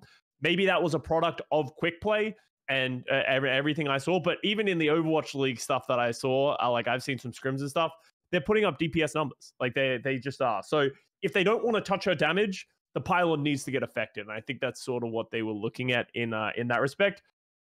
I think the nerfs are good. I think she's still going to be strong. People are still going to play her. And I think she's just a really fun character, especially coming out of Lifeweaver, who was...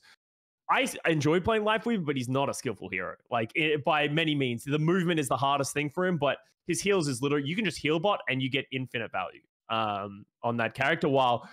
Another really high mechanical hero from with Illari. I think it's a good design. Her design is cool as well. She sounds cool. She's fun to play. Very Overwatch-esque hero. So I got no complaints with her. Okay, Jaws, are you gonna defend the Illari and say no nerfs bad? No, I think that sounds about right. Because the funny thing is, when me and Scott were playing the other day, we just spent like quick play and stuff. Scott is not doing any healing with right click because you just throw turret.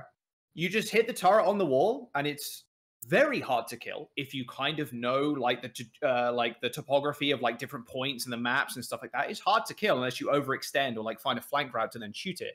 And then it just sits there going boom, boom, boom, just perma healing. And then you, as Illari, you just go on the flank, shoot some people, and then just use your shift to get away. Or like you're just sitting in the front line, maybe behind a Brine shield, shooting away, or like, you know, jumping in with a Winston. She's very strong. But like, I think one of the reasons why she's very strong and has a lot of damage output is because you need to have good aim. And there needs to be heroes in the game that have a very, very high skill ceiling. And there's other heroes like Lifeweaver who, like Scott just said, you can just be a heal bot. You can just throw out heroes, you can grab your teammates, you can just sit there throwing stuff out. And it doesn't require as much skill as like Illari that requires a lot of that aim to get the most value possible with her. And nerfing the turret and the pylon just put a little bit more emphasis on like using the right click and then getting damage down and like being a little bit more conscious because the pylon has left health now as well, so it's destroyed a little bit easier. Like, I think the nerfs were good for the hero, and I think the hero is good for the game too, because people love to be able to click on people and then they die, you know, like Widowmaker, boom, headshot, like Ashe, boom, headshot, you know, like it feels good. It feels satisfying to actually get kills with Illari, but it does require a lot of skill. to play as well, especially on maybe not the pylon, but like, you know, the left and right click. It takes a little bit of time to actually get decent with the hero, but there also need to be heroes like Moira, for example, that are very easy to pilot. I'm all for the nerfs. There's a lot of nuance to the pylon as well, because it has a 12-second cooldown when it's broken. So if you fuck that up, you lose a lot of your healing that is like valuable there. So it's not just this like throw it and forget. If you just throw it and forget, and especially as people learn to play against Illari, like even in the 2 weeks she's been in quick play, all of a sudden people, the first thing they do, they see that turret, they break it. And that really hurts your healing output as Illari. And just you have to consider how aggressive you want to put the turret. There's like a bunch of decisions to be made. Yeah, and I was going to add is that the other part that maybe you guys don't experience a lot is that you're assuming your teammates understand the geography of where to play. When you're playing in ranks where like people like your Doomfist is feeding and Giga feeding his brains out or whatever, like, or just, you know, whoever it is, your tank is like fighting in a place you shouldn't fight, then the turret position becomes a lot more tricky because it's not necessarily a this is the right spot in this area, because the fight might be taking place 10 meters away from it. So there's a lot of nuance to it there as well. Jake, we've had the support players give their say, and it's like, oh, great hero. Are you gonna give me some spice from the DPS perspective to say, hello, wait a minute here, because, you know, we've been getting these supports, they're doing a lot more damage and more, and now us DPS players, we barely have a space left in the game. So are you going to give me some spice about the state of support? Here's what I want. Don't like keep making Babzen, Illari heroes who can like kill stuff on their own, can take fights. Like keep making those heroes and give me more DPS that can heal themselves and heal teammates. Like I'm a big believer in this idea that like the roles should like lean you a certain direction, and sure there's gonna be like, I don't know, Widowmaker probably shouldn't be able to heal people, right? But like the more individual player heroes that there are that are like can be self-sufficient and can contribute to the team in like a wide variety of ways, the better. Like the more tanks that can like actually kill stuff. Like I think that's been like all the tanks have kind of been rebalanced that way, where they're like really strong brawling heroes. Like there's not really any tanks actually who aren't threatening, you know, like on their own. And the DPS are like, if anything, DPS is like the most static role. It's like you just kill stuff, and that's like usually that's the only utility you have. Some DPS have like a little bit of utility you can use, but honestly, I'd rather see more of that on DPS and keep giving more supports who like do their own damage. Like if I play support, like when I play support, I play like a ton of Zen and Bap, because like I know I'm gonna like just kill stuff and win the game. You know, like I'm gonna heal too. I'm not like a crazy person just like feeding and like not healing, but like I want to be able to fight off somebody. I don't like trust my teammates. They're not gonna come help me. Like when the tracer comes on me, I need to be able to fight the tracer. You hit the shit. Like, no, but like, come on, guys. Right? Like, you're telling me, oh yeah, my DPS are really good at marking the tracer. Like that is not happening, like realistically. And so, but basically, like that's the nature of Overwatch 2. Is like less of these heroes. Like I think like Bastion or something is a great example of like old Bastion when he like sits still in the turret is like the most one-dimensional hero. Like he can do nothing except his role. You know what I mean? He's a literal turret. And like Reinhardt is like, I'm just holding the shield forever, guys. Like good luck. Like, you know, and I feel like that was the epitome of Overwatch 1 is like these like all these blocks that are like they're like cubes, you know, you have to like stack them all together to do anything. They're like there's no flexibility other than when you combine them all together and make an interesting comp, make a team comp. But I think Overwatch 2 is much more about each of these 5 players comes into the battle and can kind of fight, and like who can like, you know, like the DPS are going to be a little bit better at fighting in these 1v1s, or a little bit faster to break shields, and the supports have like a little bit more utility in healing. The tanks are like big and strong and like can probably win every 1v1, but maybe they have a little bit less mobility, or right, they're all like every character has strengths and weaknesses, but they can all fight each other. Like I think the more stuff in the game that's like, oh, I turn a corner and there's an Orisa and a Sigma together, I'm dead. Like, you know, like there's no skill you can have in the game that makes you not die to that fight. You know, it could be gold players and they're gonna destroy me if I'm playing like Cassidy against like old double shield or something. And I mean that's Overwatch 1 example, right? But like if you, I think that's Overwatch 2 should be like is like going the other direction and should keep going that direction of let every character like they're going to play team play stuff and contribute to each other, but they also have to be able to do their own thing. They shouldn't be 100% reliant on teammates as much as is humanly possible. I think having that individual playmaking is crucial. And if anything, I want DPS to get the same love. I want DPS to have more utility skills, maybe some healing, whatever, just like some diversity. So if I'm playing DPS and like my supports aren't cutting it, maybe I can help my tank, you know, and like do something to help them with utility, right? Like that's more what I would want, rather than saying, stay in your lane, support. It's like, no, I want everyone's lane to become wider, and every role to have like more options. Like that's why I love Soldier 76. Like having the heal pad is actually like a really. I was about to say, yeah, just heal the tank with the heal station, bro. Just yeah. But obviously, which actually can work, and it's like that's like one of the sickest plays to make on Soldier when you drop the heal and you heal like 3 or 4 teammates. Like, oh my, it's like insane value, super sick play you can make on Soldier. And I feel like I love Echo for that. You can like copy the support, and like now I'm a support. I think heroes that have those unique playmaking potentials, even Genji. Like I love playing Genji with Queen comps where I can like walk in front of my whole team deflecting as they walk up, and it's like this huge value. I'm like basically blocking. I'm like infinite shield for my whole team for 2 seconds. Like these like little unique plays you can make. That's like the heart and soul of Overwatch for me. And so I want to see more of that. And that's supports who can kill stuff on their own. That's like what the support version of that is. Right. DPS can already kill stuff on their own. They want more utility. Supports already have tons of utility and healing. They should be able to do more stuff on their own. And I think, and that's already what tanks kind of have. I think tanks are kind of good in that section, since the single tank has so much responsibility. They need these really strong kits. So I think that's one of the big things. Sorry, SVB. Go ahead. That's one of the big things that Overwatch and the dev team has done very well, transitioning into 5v5, because Illari probably wouldn't exist in a 6v6. Like, think how double shield, you put the pylon down, you're also shooting through the shield with your teams. Bro, double shield would be even worse, bro. Yeah, it would be even worse, right? And I think if you look at a lot of the heroes that have come out recently, they could not exist the way they are in a 5v5 setting. So like, in a 6v6 setting.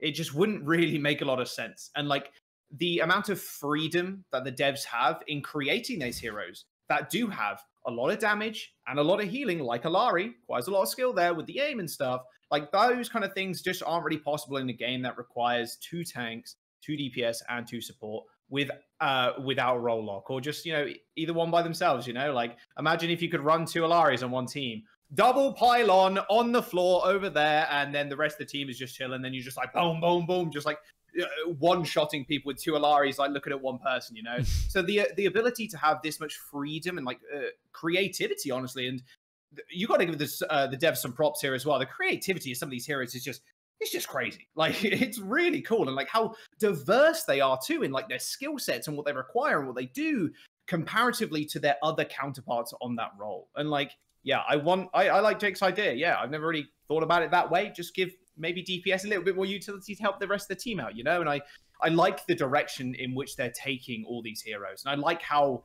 different like Lifeweaver is compared to Illari, because he is very much a heal bot. He does a little bit of damage, a little bit of helping the team out, but not as much as like Illari does in terms of damage and like being aggressive. So I think you bring up a really good point, Jaws, and I think Jake also with some really great points that I think a lot of people who nostalgize about 6v6 forget is that on top of balance issues, it also is this hindering factor for what the devs can make. And they spoke about it themselves that like, if we keep with 6v6, if we keep with 2 tanks, we're really limiting ourselves in like what we can make a hero do. Now, to try and provide some counterpoint to Jake's suggestion here, is there 2 potential dangers. One is the fear that I think Overwatch 2 brought out for a lot of people anyways, was like, we're turning into like a fraggy shooter Call of Duty game. Like I didn't sign up for that kind of Overwatch. I signed up specifically for the team harmony kind of characters. Like I like playing Mercy. I don't want to be the support who has to frag out to win a game. What's wrong in me wanting to play a character that just supports? And why should I feel like outpaced by, let's say Illari who's doing both versus me playing my hero? Like that's I suppose that was the original vision, I suppose, with the linear heroes, right? It's like, okay, you do your job, you just be the tank man, and the other people can do the fragging out.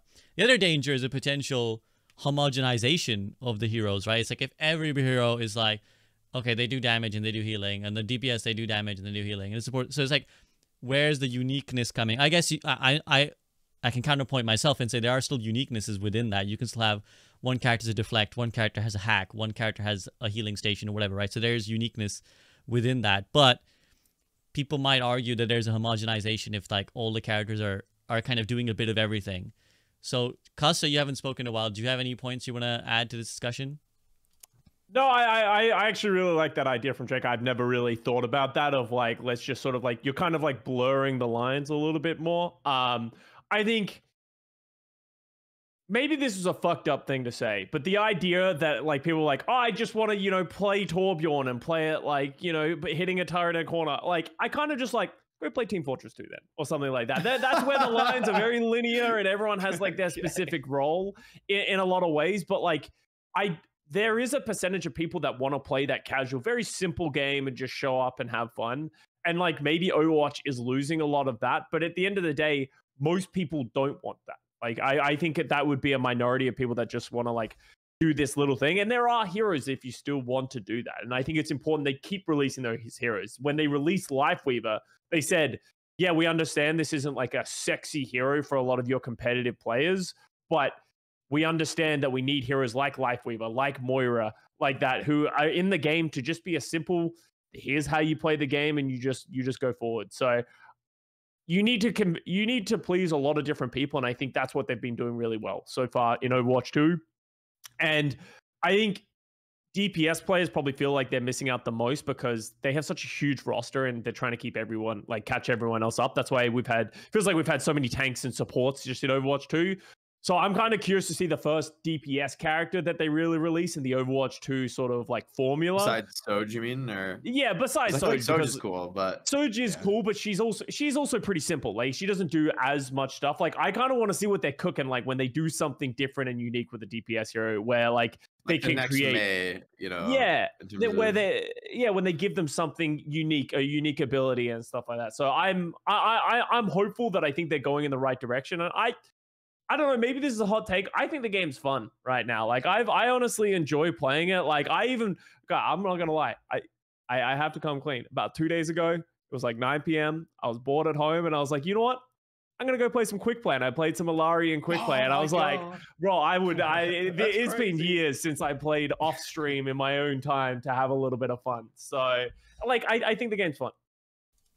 Jake, I want to give you the chance now to maybe elaborate, because I pointed out a couple of things that people might criticize your point for, but you have the homogenization. Yeah, I mean, to that I'll say there's like 4 snipers in the game that like all do the same thing. Basically, they have like a long range gun, but no one I think really says that like Ashe, Hanzo, Widow, and Sojourn are like the same hero and they don't feel any different. Like I certainly play a ton of DPS and I feel like those heroes feel very different to me, even though I would say they're all quote unquote snipers. It's just that like even within that archetype, Overwatch has proven that within one classic gaming archetype of the sniper, Overwatch has like these like very different unique takes that all just make different tweaks to it and result in these drastically different feeling characters because of their abilities, slight differentiations in how the primary weapons work. Like it just they don't feel like the same hero, and it feels meaningful to play one or the other. And I think the same is true on like support and DPS and stuff like that. Also it's like you can't really having like a DPS that is kind of like a support is like not an issue with role lock, because like if anything that's a really good thing. There should be, because I think one of the best things they can do for the game is to make more people feel okay at playing all roles or more roles. Like if you're a DPS player, to feel like, oh, you know what, I'll queue support too, because like I can play BAP, Zen, Illari, and like whatever. Like having like a few good options on that role, not just like, okay, I'm a DPS like hit a projectile player, I can play Zen, and so like like I'm just gonna lock Zen, and then if Zen's bad, you're like, okay, I feel bad, I don't want to play this role anymore. And so I think having a lot of options on those roles, while still, it's not like they're gonna stop making, like they made Lifeweaver, they have Mercy, like they're not gonna like take away the heroes that are like hardcore committed to doing one thing, but I guess on tank they kind of have, but I don't know if tank was ever that way. I think people like the idea that you're tank, I'm just gonna tank, I'm not gonna kill anything. It's like you're just bad at tank if that's what you're doing. Like tanks have always been like scary, threatening heroes in Overwatch, that are like, they're usually range limited, but they're quite scary inside of their range and like threaten to kill you if you don't run away and escape them. Other than other tanks who will brawl them and take those fights. And so I think, I don't know, for me, homogenization just doesn't feel realistic. Like, can you name 2 characters in Overwatch that feel like, oh wow, well they've started to get really homogenous now, these 2 characters feel the same? It's like, I don't think there are 2 characters like that in Overwatch, really. I think like in the end, they have overlapping kits. Like, sure, I'm annoyed if I have like Soldier Cassidy on my team. It's like a terrible comp, but it's not like those heroes feel the same to play. I think, it's like bad strategy. I think that's a really good point you made. And I think the other thing, again, I was just trying to play devil's advocate, because the thing is, the other thing I appreciate about that ideology is that I think by having more, sometimes having more limits allows for more creativity. I know that sounds stupid, but it's like, well, I mean, the 5v5 example is a good one. It's like, well, one less tank actually means we can make more different types of tanks. And like having, okay, we're not going to necessarily try and reinvent the wheel with every single support we launch, right? Or like every single DPS we launch. Actually allows you to make more cool little things and like give them one ability that's unique, rather than trying to make a whole, the way the character operates has to be super unique now, because like we can't risk having another character who shoots with a gun. They have to like throw smaller, like, you know, throw smaller characters at other people. Like that's the way they play now, right? Like by having like, okay, this is a support, they shoot, they damage, but now here's like there's a different utility. So Illari being a good example of like, she shoots, she heals, but okay, here's a turret healing now. Maybe the next DPS has like a gun, but then has some other utility that's unique to Overwatch. I think those like things allow sanity and creativity at the same time. Like when you completely unhinge, when you completely are like, just make this new thing, it's like the risk is that every new thing breaks the game. Like every new addition radically transforms the game in a way that cannot be like gone back on. Like, oh, we released this thing now, GG, like forever now heroes can be able to do this. So like I think that's another point to bear. I actually want to quickly ask, because I still keep seeing the 6v6, bring back 6v6, you know, 6v6 was better. Why couldn't we have balanced 6v6? Start of my Joker era. Yeah. So like, you're talking to the three wrong people about do you think, well, I mean, go ahead and respond. Do you think, like, firstly, is there any convincing those people? And yeah, what would you say to them? Like, do you think they're lost causes, or do you think we can convince them that like maybe 5v5? I think in the same way, in the same way that they think that 6v6 is great, is the same reason that we think 5v5 is great, and we are both on our islands. And I don't think there's ever a branch that no one can convince the other one. It's like I think it'll never cease to annoy me, the people who are like, because we had the same conversation when Roll Lock came in. People are like, they could have just balanced the game better. Like, why didn't they just balance the game so we didn't need roll lock? The game is unbalanceable when you have that many variables. And like, you can like, think about a roll lock, right? As an example, how do you ever balance tanks that we don't stack tanks? People forget that before we had roll lock, I would say what, 80% of the time we were stacking tanks. I think we were playing three tanks. Three tank was like a very common meta for very long. At the high level, player-based execution was obviously mass DPS. We're talking like, obviously from a casual perspective, anything can go, right? And maybe it is more fun to have no roll lock and play 6v6, but we're top end competitive people, and I can tell you it was absolute hell. And I think 5v5 transition from 6v6 is the same thing that I thought when we did hero limits, when we did hero roll lock, when we did this. Overall, it just made the game better because you remove the number of variables that allows you to balance.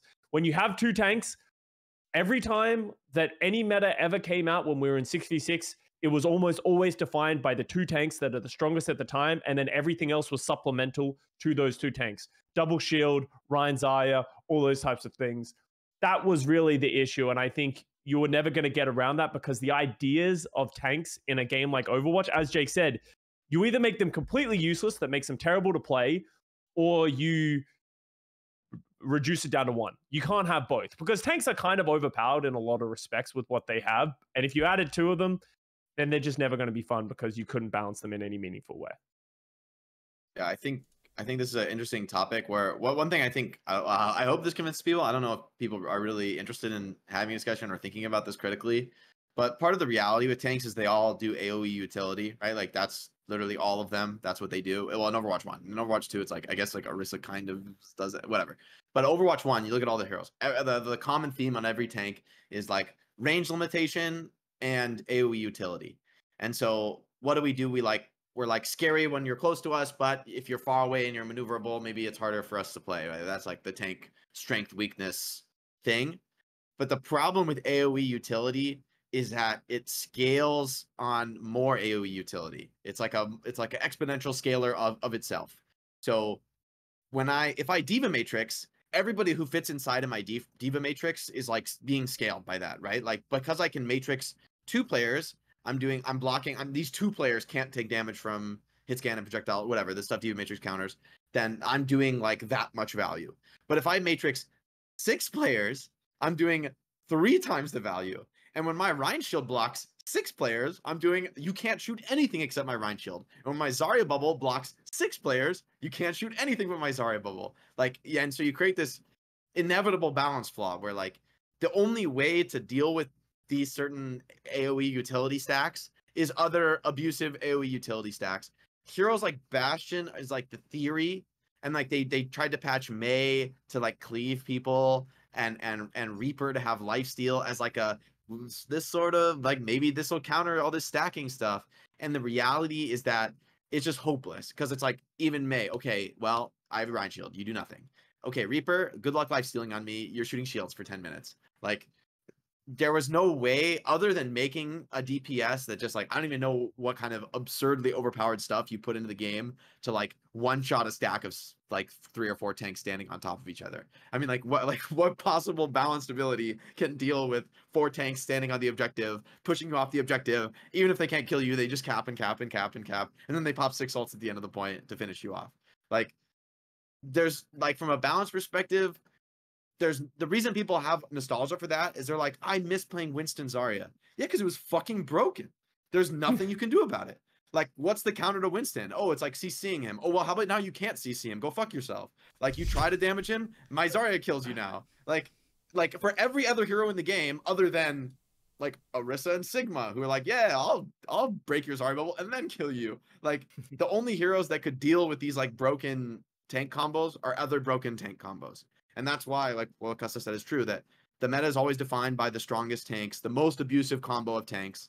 And then like, okay, we're going to abuse you with this combo where my Orisa is going to like halt you into Doomfist skills, into the Sigma Rock. And I've got Bab Zen killing you the whole time. Maybe a Brig as well, just to keep us all alive. Like those, the only counters to those utilities were other tanks. And so tank just became this role where like, we're trying to make them not synergize too well together because they're going to destroy the rest of the roster. And like, how do you even do that? Like, how do you make heroes that don't work together and like that aren't, you know, it's like not achievable. Like, how do you make Orisa halt a balanced skill? It's like the most godly setup for what are supposed to be hard skills to land, like Sigma's Rock or whatever. Like, I remember the double shield meta was so stupid. You just get like, the only heroes you could play are like Genji, Tracer, and Doom because they can instantly escape the halt. That's like the only viable heroes, or heroes like snipers that are like a mile. Or you just try and take the shield battle, right? Like, that's exactly. the only way. Or you just hard mirror and you're behind your own shield, so you don't worry about the halt. You know, and so it was always, and when you nerf that, then it's some other tank synergy. Then it's goats, and like having all the tanks stacked up together is the most broken synergy. And there was never really ways to deal with that other than your own broken synergy. So I'm sure it was like fun playing Winston Zarya and being like, I love seeing the other team playing fucking Roadhog and Diva and I just eat them alive and they can't do anything to me. Like, yeah, I guess that is fun, but it's like a terrible game mechanic where essentially we all need to play a broken synergy or else we can't have fun. You know, so, like there's a trickle-down nature to that too, I think. And while on the surface of things, it only affects a small group of people, like esports people, watching that kind of stuff is also so boring. Like, so boring. A year of I had a year and a half of goats because I did contenders, then came to the Overwatch League. Like, I did a year and a half goats of casting ghosts. I was like, this is fun to begin with because it's very cool. It's very like chess, right? You're like, oh, they do this, then they do this. And it's like reactionary, you know what I mean? I like playing Zen as well, so I'm like fucking shooting everybody. It was great. But then obviously the meta lasted for so long because it was impossible to balance. And then you move into a situation where it's double shield and you're just sat there fucking M1 behind thing. There's a clip of you, Scott, on Paris where you AFK as Mercy because you just hit right click on the Bastion and then you're like, anyway, I'm going to get a coffee. I'll be right back. Because the fucking Sigma and Orisa are just throwing their abilities and like Bastion's just shooting through double shield and they can't break the hold, right? And I think that it has a trickle-down nature on ranked as well. And this kind of leads back into our conversation earlier about like people playing ranked and maybe being a bit nervous and like wanting to play their own hero.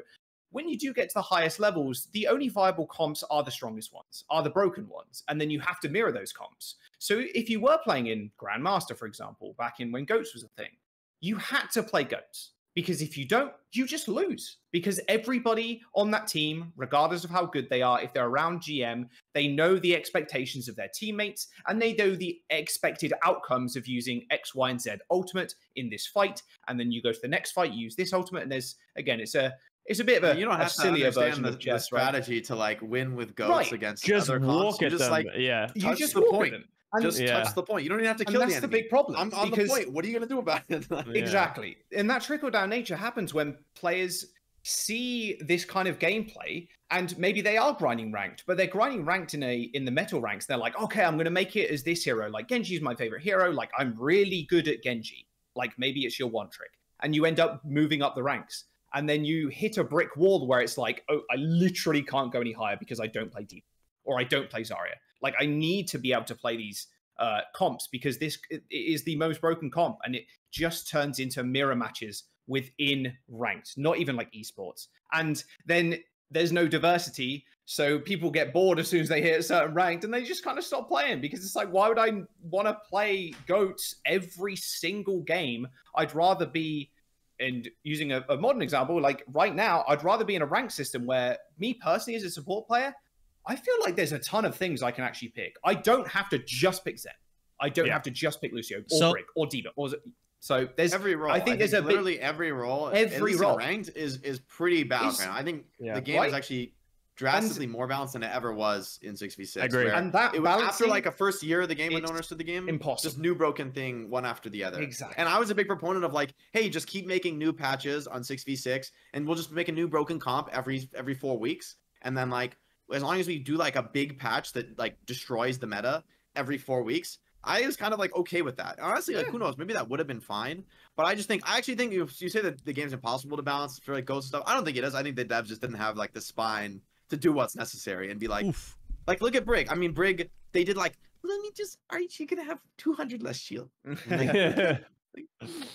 Goats will be fine if Brig just has 200 less shield. Sure, you know, but she'll lose way harder. 5% of her healing. Maybe no, but I think that if they like wanted to not do roll lock, it would have been like, okay, Zarya energy decays twice as fast, D.Va Matrix half as long, Reinhardt down 500 HP on the shield, Brig half the AoE healing, like that's, you just do that patch, and like that potentially kills the fun of all those characters outside of goats, and that's why it's impossible to balance. You have to be willing to do that, and you have to be like, okay, these heroes have been hard meta and they're dominating the game, we're deleting them, like, and then 6 months later you're gonna buff them again, like that's like the world you're living in 6v6. That's the best you can do, is just change what's broken really often. You have no hope of making a meta where there's nothing broken. I love the idea of Jake is just like some Overwatch Thanos figure where he's like, I was willing to do what no one else was willing to do. That's why they put me in charge. I was willing to snap her as a consultant, snaps Mercy out of existence. But there's like honestly, I would have buffed Mercy during goats. I would have make Farah do like 50% damage resistance, and she can't be stunned out of barrage. He's a fan player. Yeah. Of course. Get him out of here. So here's 2 points I want to bring up now. Here's 2 points I want to bring up. You have to be doing crazy shit to fix those. This will be like our last topic before we go to more concluding thoughts, which is just like, so we've kind of talked about supports and DPS, but like tanks have been mentioned a lot in this discussion with 6v6, but there's a lot of discussion right now of them in 5v5, and 2 things that kind of come up is like, it's not fun. I hear this a lot, like tank is not fun anymore. A lot of it comes down to the counter swapping thing, which, you know, I personally was like on that vendetta for a long time, and like it feels like people are really frustrated with the whole need to like, they pick this, I have to go this, they go that. So it's like, is there anything to say there? And also I've seen amongst the pro level a lot of discussion about, well, the homogenous or the propensity for people to always be running Winston, and Winston being like this annoyingly dominant tank. So yeah, any words on tanking? Is it fine? Can it be helped? I think the problem with tanks fundamentally is that there are situations in the game where you just can't play it. If your DPS and your supports aren't really having that level of value, like, you can do absolutely nothing. Like, you're the one at the front line who just gets absolutely wailed on, you just fall. And it like is a very masochistic type of feeling. But the problem on the other hand, and actually, I'm going to bring up a recent ranked experience because Jack was there when I was molding out of control. We had a Doomfist who, their Doomfist was just carrying the fucking game. And I think Doomfist is like the easiest way to carry you in a ranked game right now if you like the other team doesn't know how to deal with you. But he was like 1v4ing our team, like creating problems, all that kind of stuff. He goes all the way to my spawn. He kills me in spawn, ults, drops down in front of my entire team, in front of spawn, gets absolutely nuked and dies instantly. And he's like, fucking cosmetic character. Doomfist sucks. And I'm like, you're in our spawn, bro. No one else can do this. You still got your one. Like, I don't understand. And like, so I think tank players exaggerate a little bit, especially right now with fucking Orisa, who has gone back to the unkillable status of like, I think it sucks if you want to play other tank heroes in certain times. If you want to play Roadhog, you want to play Reinhardt, sometimes you just can't play those things, especially when really a character... bad to be a one trick right now on tank. Especially like, when Zenyatta really exists. Bad. Zenyatta really hurts tank players, so especially certain tank players' ability to play the game. So I understand the frustration, but I also think there's another side of the coin where tanks also go from being incredibly useless to incredibly overpowered. And it's like a balance that is always seesawing, I think, back and forth. Jules, I'm curious if you have... Sorry, go ahead. Jake, if you have something to say, because I was going to ask Jules, because I think you were talking about the whole Winston debacle and the dominance of Winston, but also as a Zen player, maybe you have something to add for your own POV. Honestly, yeah, it's difficult to balance tank. Balancing a game to perfection is impossible. There is no way. You are just PvP game.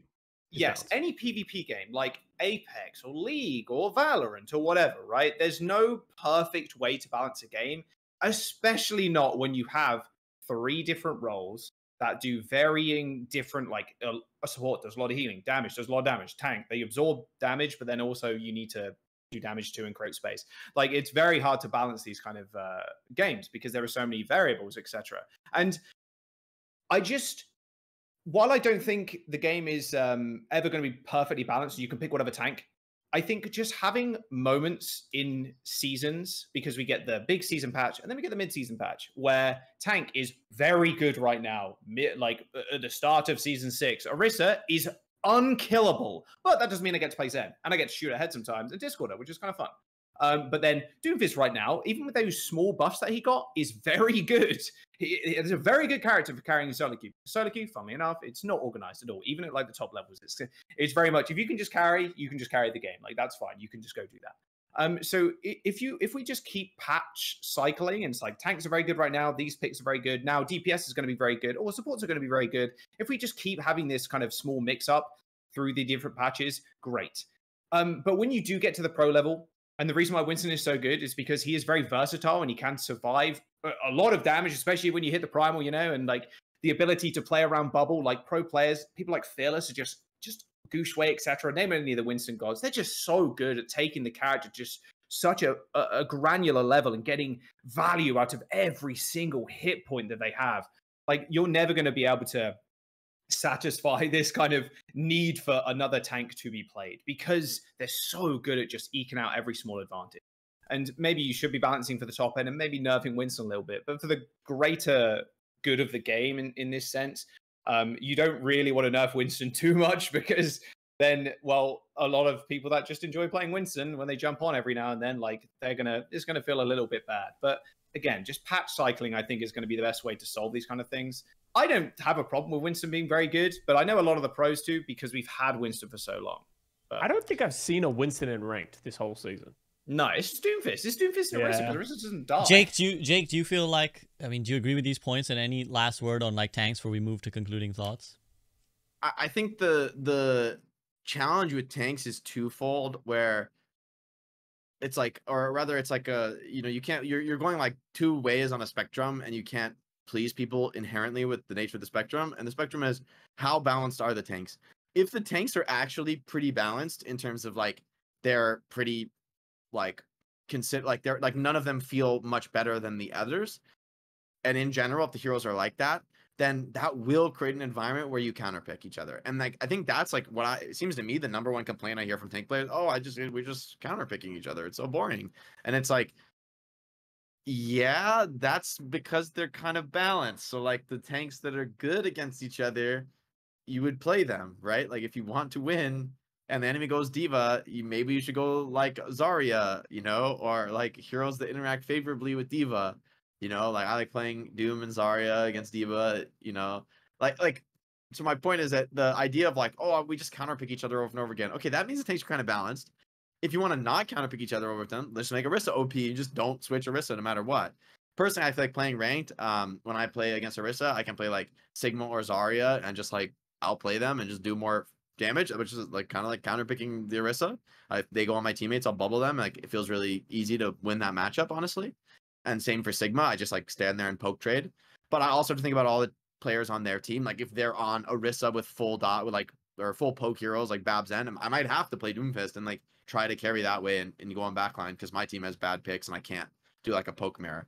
And so I do think like the reality is that by the tanks being balanced, they will inherently counterpick each other as like, or that it'll be competitively advantaged to counterpick each other. If you want to just play Doomfist, you can just play Doomfist. But it's kind of silly in my mind in a game like Overwatch to complain about getting counterpicked. It's like that literally is the game. I think for a long time in Overwatch 1, you didn't have to counterpick because you just locked the broken heroes and like there's no counters because your team comp is so strong. Like maybe you have to switch your hero, but like the rest of your team comp stays the same, you know, or oh, just get your teammate to switch one thing and then you're fine. Well, the argument is though that doesn't apply to the other roles though. You don't get counterpicked as hard on support yes, or DPS. You do. You're like, just bad at the game if you don't understand. It's just more obvious on tank. Well, yeah, I actually think because there's a lot of counter swapping with support. Like I think there's a lot of like, yeah, you really need to think about the other because like you can't play Zen everywhere. Like, you know, if they have a good Doomfist, as much as you're like, I can discord the Doomfist. If the Doomfist is good, it doesn't matter what I do. I'm gonna die. I have to play Arno. I have to play Brig, something that at least has some form of counter to that character. Or you know, like you need to play faster characters. I think there is counter swapping. I think tank is by far the most the role that needs the most counter swapping because you just lose the ability to play the game against certain characters. But I think there is swapping on every single role, and I think it's better for the game. As Jake said, you don't want each other the most, but yeah, tanks 1v1 each other the most because they're close range heroes and they're like typically mobility limited. Exceptions are like the dive tanks, kind of they can ignore each other a lot of the time and go on each other's backlines. But like everyone on the team should be counterpicking everyone else on their team. I think it's just a concept that people generally don't understand because like the general level of understanding of Overwatch is actually like really low from the competitive perspective of like min-maxing the game, where the way like pros think about the game is like people don't like every single hero on your team is counterpicking every single hero on their team. Like that's the reason some metas do get stagnant is because those heroes are both good against each other, good with each other. Like there's like internal synergy and they're like good in the mirror matchup in a strange way where like they're the best picks to play together and they're the best picks to play against the same heroes on the enemy team. Like on a Brig, like EMP and Pulse Bomb are actually basically the only ways you can consistently kill those heroes. Like other than you could play like an extreme poke comp or like a Ryan Rush comp, right? There's like certain comps you can play that can like beat certain other comps, but I think people just don't understand that stuff. And then on tank, it's actually pretty easy to understand. Oh, I'm on D.Va, and this Zarya is just like left clicking me through my matrix. That's bad. Like I'm countered. I have to switch. You know, like people I think can figure that out much easier, and so it doesn't feel so it feels obvious, and they realize that you got to counterpick each other. Because you end up 1v1ing all the time on tank, or just you're the front line, right? So you end up frontline pressuring each other and feeling like, wow, this guy's rolling me. I need to switch. And on DPS and support, I think it's just as relevant. It's just that like you don't realize you're the reason your team's losing because your hero's wrong. You just don't know that. You haven't figured it out. That like you playing on Zen and dying first on some of them are pretty obvious that if you're dying first all the time, you figure it out. Well, but some heroes are like, oh, I'm not doing enough damage to this enemy's Reinhardt. I cannot play Brig, and it says I need to play a Bap or a Zen and do more damage, or else we're never gonna break that guy's shield. You know, like those types of things. People just don't realize, and they're losing because of that, but they don't actually just know it. And the tank is just like more in your face, like, oh wow, this other tank is just shitting on me every time I see him. Maybe I need to change.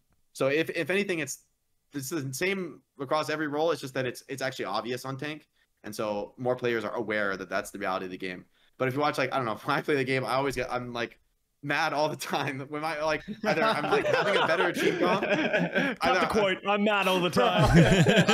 either I have a better team comp and I'm like winning for free in my perception. I'm like, oh, we have a better team comp. We're just gonna like win easily. Or wow, okay, I don't know how the fuck to win this game. I'm like, our team comp's hard countered and there's nothing I can do to make it better. I just need my teammates to switch and they won't switch. Oh, fuck it. Like just do whatever. Well, I'll go do this and YOLO.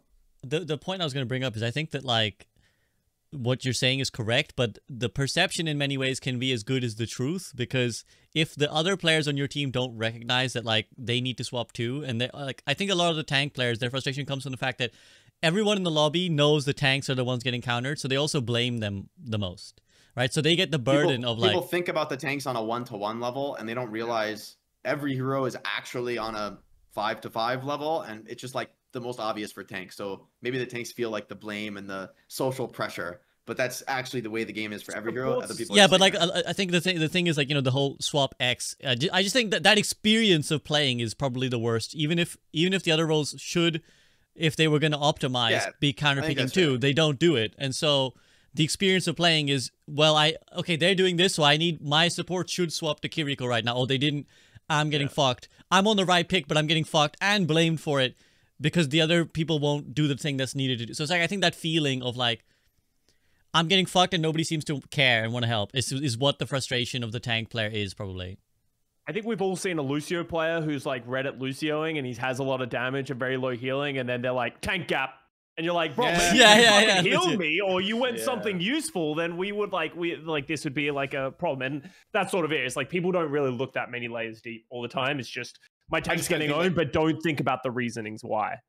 I just think it might not even go that deep. I just don't think people care enough. You can also just, you can't, in a way you can blame them for that, but in a way it's just like, if they don't care enough, they don't care enough. I mean, dude, there's a reason why there's so many fucking one tricks in ranked, because they just don't care enough about the grand like plan. When you rode into a ranked game, you're like, I want to win today, but I'm only gonna play Sim, you know, on Junkertown. You know what I mean? Like there's no like, there's no, well, there is a line of thinking there, but it's just like, I just want to play this hero. I just don't want to play anything else. Which is, that's what I feel like playing right now. And if it ends up hindering my team, then I don't really give a shit. Like, you know, that's a lot of like one tricks. You can name literally any role, any one trick on any role. There's Doomfist one tricks, Mercy one tricks, Sim, Mei, like Zen, like literally any hero that you can one trick will be bad at some point or another. It'll be really good at some point or another, but it's also going to be terrible. But like, you can't, they're just people online. Say, though, like, nothing makes me more satisfied than getting my team to play some like hyper counter strat for a one-trick player. It feels like, good. I played a game with a Reinhardt one-trick and we got rolled, and then I avoided them. And the next game we played like a Risha, Bastion, Bab, Zen, and I was like, I was loving every goddamn second of that game. I'll tell you what, like playing Bastion. Jake is so evil, like, bro. Jake is so toxic player. Yeah, legit. Legit. Rhine away, and I'm we can get such a good compilation from just this podcast alone of Jake just being like, when I play ranked, I'm mad all the time. I love fucking this guy over. I just love fucking people over, man. So, yeah, I mean, these are all really, really awesome. I think needed discussions. Hopefully, you know, when more discussions like this are had, people might understand the perception. The perception can change if more people understand that, like, hey, actually, you should be thinking about your, like, the entire team's comp, not just the tank. Obviously, there will always be the eternal conflict that Jaws mentioned of, like, well, some people just play the game to play their favorite heroes, and that's, like, that's their form. I think that's the majority of people. I think so, too. I think that is the vast majority of people. And I like your point, and, like, I hope people kind of take that information in, but they won't. They won't. No, and that's fair, too. That people consume the game. Maybe you're going to change a few people's minds, but in general, I just don't think people really care enough to make changes. I don't like getting on teams of one tricks, because especially support one tricks, because it forces you into a role that it's like, I know Zen is good here, man. I just know it is, or like I know Bab's really good here, but I can't because I've got extra. I have a Moira OTP, like I have a Mercy OTP, I have a whatever OTP, right? And it is frustrating for like players like myself, Jay, Custa, whoever, who do want to get into a game, but then I also sometimes get in. You know, when we were playing the other day, Scott, I'm like, I don't care, bro. I'm just gonna play Zen. Like, I don't give a shit. I just want to play Zen right now, you know? And sometimes it does end up working out, and that's great. But then obviously maybe it's not the optimal pick, but there's a lot of variance that goes into ranked as well, which also then feeds this kind of internal, like, no, I was right. Like, I was right for making this pick when in fact it was categorically false.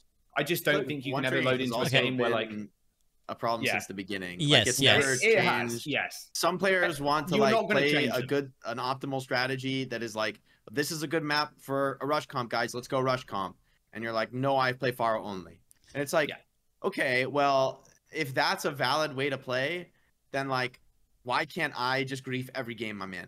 Like, you know what I mean? Like, so personally, I am fucking toxic. Like, if I get like a Pharah one trick, the realization. Like, if it's like a really bad, it's not a realization. I know this. It's like if I get a one trick player and who's like, it's like I'm on tank, let's say, and I get like a one trick player who's playing a hero that's like terrible in the spot, terrible in the map, you know, and we're like gonna lose because like I was loading into a game on Circuit Royale and I have like people just lock in on a Mercy and I start Sigma on Circuit Royale because I'm like, okay, well I need to play Sigma on Circuit Royale. It's like super good here. We need it. And then the team's playing Sigma. They're also playing double sniper Bab Zen and we get vaporized because we have no damage on support. And so I'm like, all right, I'm going Doom. Like, yeah, we're gonna get rolled. I know we're gonna get rolled. I know our comp's garbage, but like I'm not gonna fucking play the right hero if you're not gonna play the right hero. Like, you want to play Farm Mercy? All right, I'm playing Roadhog. Like, yeah, like what's different about that? What's like, even though I'm the one who I know I'm griefing, but like, what are you gonna do about it? I'm doing the same thing you are, and like, so how can you criticize that? And so my point with that is just like, this is antisocial behavior, and so you can't have one person doing antisocial behavior and not expect other people to be like, sure, man, whatever you want, bro. It's like that's not human nature. Is like, fuck me, no, fuck you. Like that's human nature. Like no one's gonna be like, oh yeah, thank you, Mr. Instalock Pharah and leave voice. Yeah. I'm gonna totally go along with your grand plan. Dude, like fuck SVB, I'd rather lose. We need Asbos in ranked. Asbos. If anybody's from the UK, we need Asbos in ranked 100%, bro. You just slap a badge on their profile, says Asbo on it, and boom, you know they're the troll, bro. You know they're troll. I think for me, the funniest thing, especially when Jack and I duo, because Jack categorically will never play Mercy because he just fucking despises that hero. But then every time we have a Pharah player who locks in and they're like, play Mercy, if you ask me to play Mercy, I won't do it. If you go Pharah, I'll think about it and I'll be like, no, I'm not going to play that, or because it's not the good map. But if you ask me to go Mercy, I'm not going to go. I'm not going to feed your one trick and conform my gameplay just to play your shitty gameplay. That's it, bro. Yeah, like fuck it. I'll life weaver. Yeah. Be in the air. I'll got you, bro. I'll grip you, buddy. I'll grip you. Hey, if you're need a Mercy, you're not a real Fire player. Real Fire player's like, no, go Kuro, go Ana, go Brig. It's fine, bro. Yeah. True. Some Some aim just locking something my way. Yeah. Just don't play like Bab and Moira. I'll be cool. Like, you know, like, whatever. Just give me some range. Like, I feel like people have a crazy mindset if they think you can just selfishly pick whatever you want and expect the game to, like, other people to also play what you want. It's like, all right, if you're gonna play a bad hero on this map, why would I play like a hero? I don't want to play these heroes. I want to play the sort of thing I think people should be able to agree on is like, okay, at least we can play a comp that is like good here together. Yeah. That like, I don't really want to play BAP. I'd rather play Zen, but like, well, it's a map we should like, it's King's Row and we're going to play like a rush comp. Well, we'll go BAP and Lucio or whatever, or like some sort of decent comp and like kind of come together. But when I load into King's Row and somebody insta-locks Pharah, it's like, fuck it, dude. Like, let's just do whatever. Like, you know. Spite is definitely one of the greatest motivators in gaming. I've been there too. I was playing Illari the other day, and we were like playing Lijiang Tower, and my other support types in match. He's like, you know, we should really go far. Mercy's broken here, and I was like, by that I hope you mean you, because I'm not switching, buddy. I hope you're talking about yourself. But okay, I've taken quite a bit of you guys' time, so let's head over to concluding thoughts now. Let's talk about the rest of Season 6 and what we kind of come to expect, what we're hoping for. We're still yet to have like hero masteries. There's going to be a mid-season balance patch. Who knows what, maybe some other stuff they're cooking. So for the remainder of the season, guys, maybe hopefully we'll get to talk again. But if we don't, what do you want to see get released for the rest of the season? I'll start with Jaws. Jaws, go ahead. Oh God, Jesus Christ! We're not allowed to say hero masteries, right? So I think that's going to be kind of cool. Like, I don't know. What do I want to see launched? Or just different, like maybe like, oh, I really would love to see them change this. My goddamn ranked back on my goddamn profile thing in game, bro. Just give me my little symbol that says, oh, your grandmaster, whatever. Oh, your top 500, whatever. Just give me that, bro. Just it's crazy when you watch someone stream and you're like, are they playing ranked? I can't tell. Yeah. Because I can't see the rank on the bottom left. I know like Boga and stuff, he ends up putting like a little PNG of the ranked logo to his rank. Boga has a funny thing because he'll be playing like Life Weaver. And he will literally write in giant letters. So he'll be like Master 4. And then people will come in and they'll be like, rank? What's the rank? It's like, it's in there, fucking giant letters. But yeah, anyways. It's the smallest thing in the world, but honestly, just back on your HUD, just give me the bottom left little rank symbol. Like, that would be my just small thing. All right, fair enough. Nothing on the universe tilts me more than like being the highest. I mean, like I load in like a GM3 game and I'm like top 50 or something, and it's just like somebody is like arguing with me about how to play. I'm like, I'm done, man. I'm done. I swear to God, having the rank that people can see. I'm clipping this one too. Seriously, change that, because it was like, if people see I'm the highest rated player in the game by like 1,000 SR, they'll actually listen to me, because like, yeah, I am a lot better. Yeah. Right. Like, and honestly, I think that is like really valuable when you're, but again, this is like a problem that I feel like they don't address, because it's only true. Like, you don't get games with variance like that unless you are the very, very top players. Like, right. Like, there's just, if you're in Plat, you'll never get a game with the variance like that. That's like the equivalent of being in, like, in terms of skill differential, that's like being in Plat and playing with like a silver player or something. You'd be like, what the fuck? Like, you know, like, this is really bad. Like, the silver player is like flaming me. Like, all right, I'm losing my mind. Like, so I think having, at least, maybe if it's, you can make your profile private and like people can't see, like, whatever, I don't care. But like, let me be like, trust me, team. Let me have a symbol to be like, please listen to me. Like, I play this game a shitload and I can help us win. It's like a low rank game. I can try hard and help our team win. I generally will try, but it's like, it's so much more disheartening to like be like fighting a battle to do that versus having some sort of like, please trust me, guys. I'm like the highest rated player in the game. I can do a lot if you listen to me. Like, I don't know. I feel like maybe that's part of why pros are like, no one's calming anymore. Maybe that's also due to the things we talked about earlier with like all the issues with the rank system. No one seems to care that much anymore. No one calms about getting high rank. Yeah, like pros barely calm. And it's like that is the biggest thing I miss about Overwatch, is like when you get high rank games where everybody's tryharding, and I feel like they don't happen anymore because there's no real reason to tryhard anymore. And so why not just it's hard to blame people, really. It's like, I think the system has to change rather than expecting people to be different. Yeah, easier to change the system than to try and change the entire mentality of everyone who plays just somehow organically. Like, how do you even? One is possible, one is not possible. Yeah. I do love that we got another one for the compilation. That we got like, why can't I grief every game? And it's like, if you don't listen to me, dude, I'm done. I'm not even playing. I'm not even playing. So the J compilation will come along nicely. But Custa, round us off then. Your additions maybe for the last remainder of the season.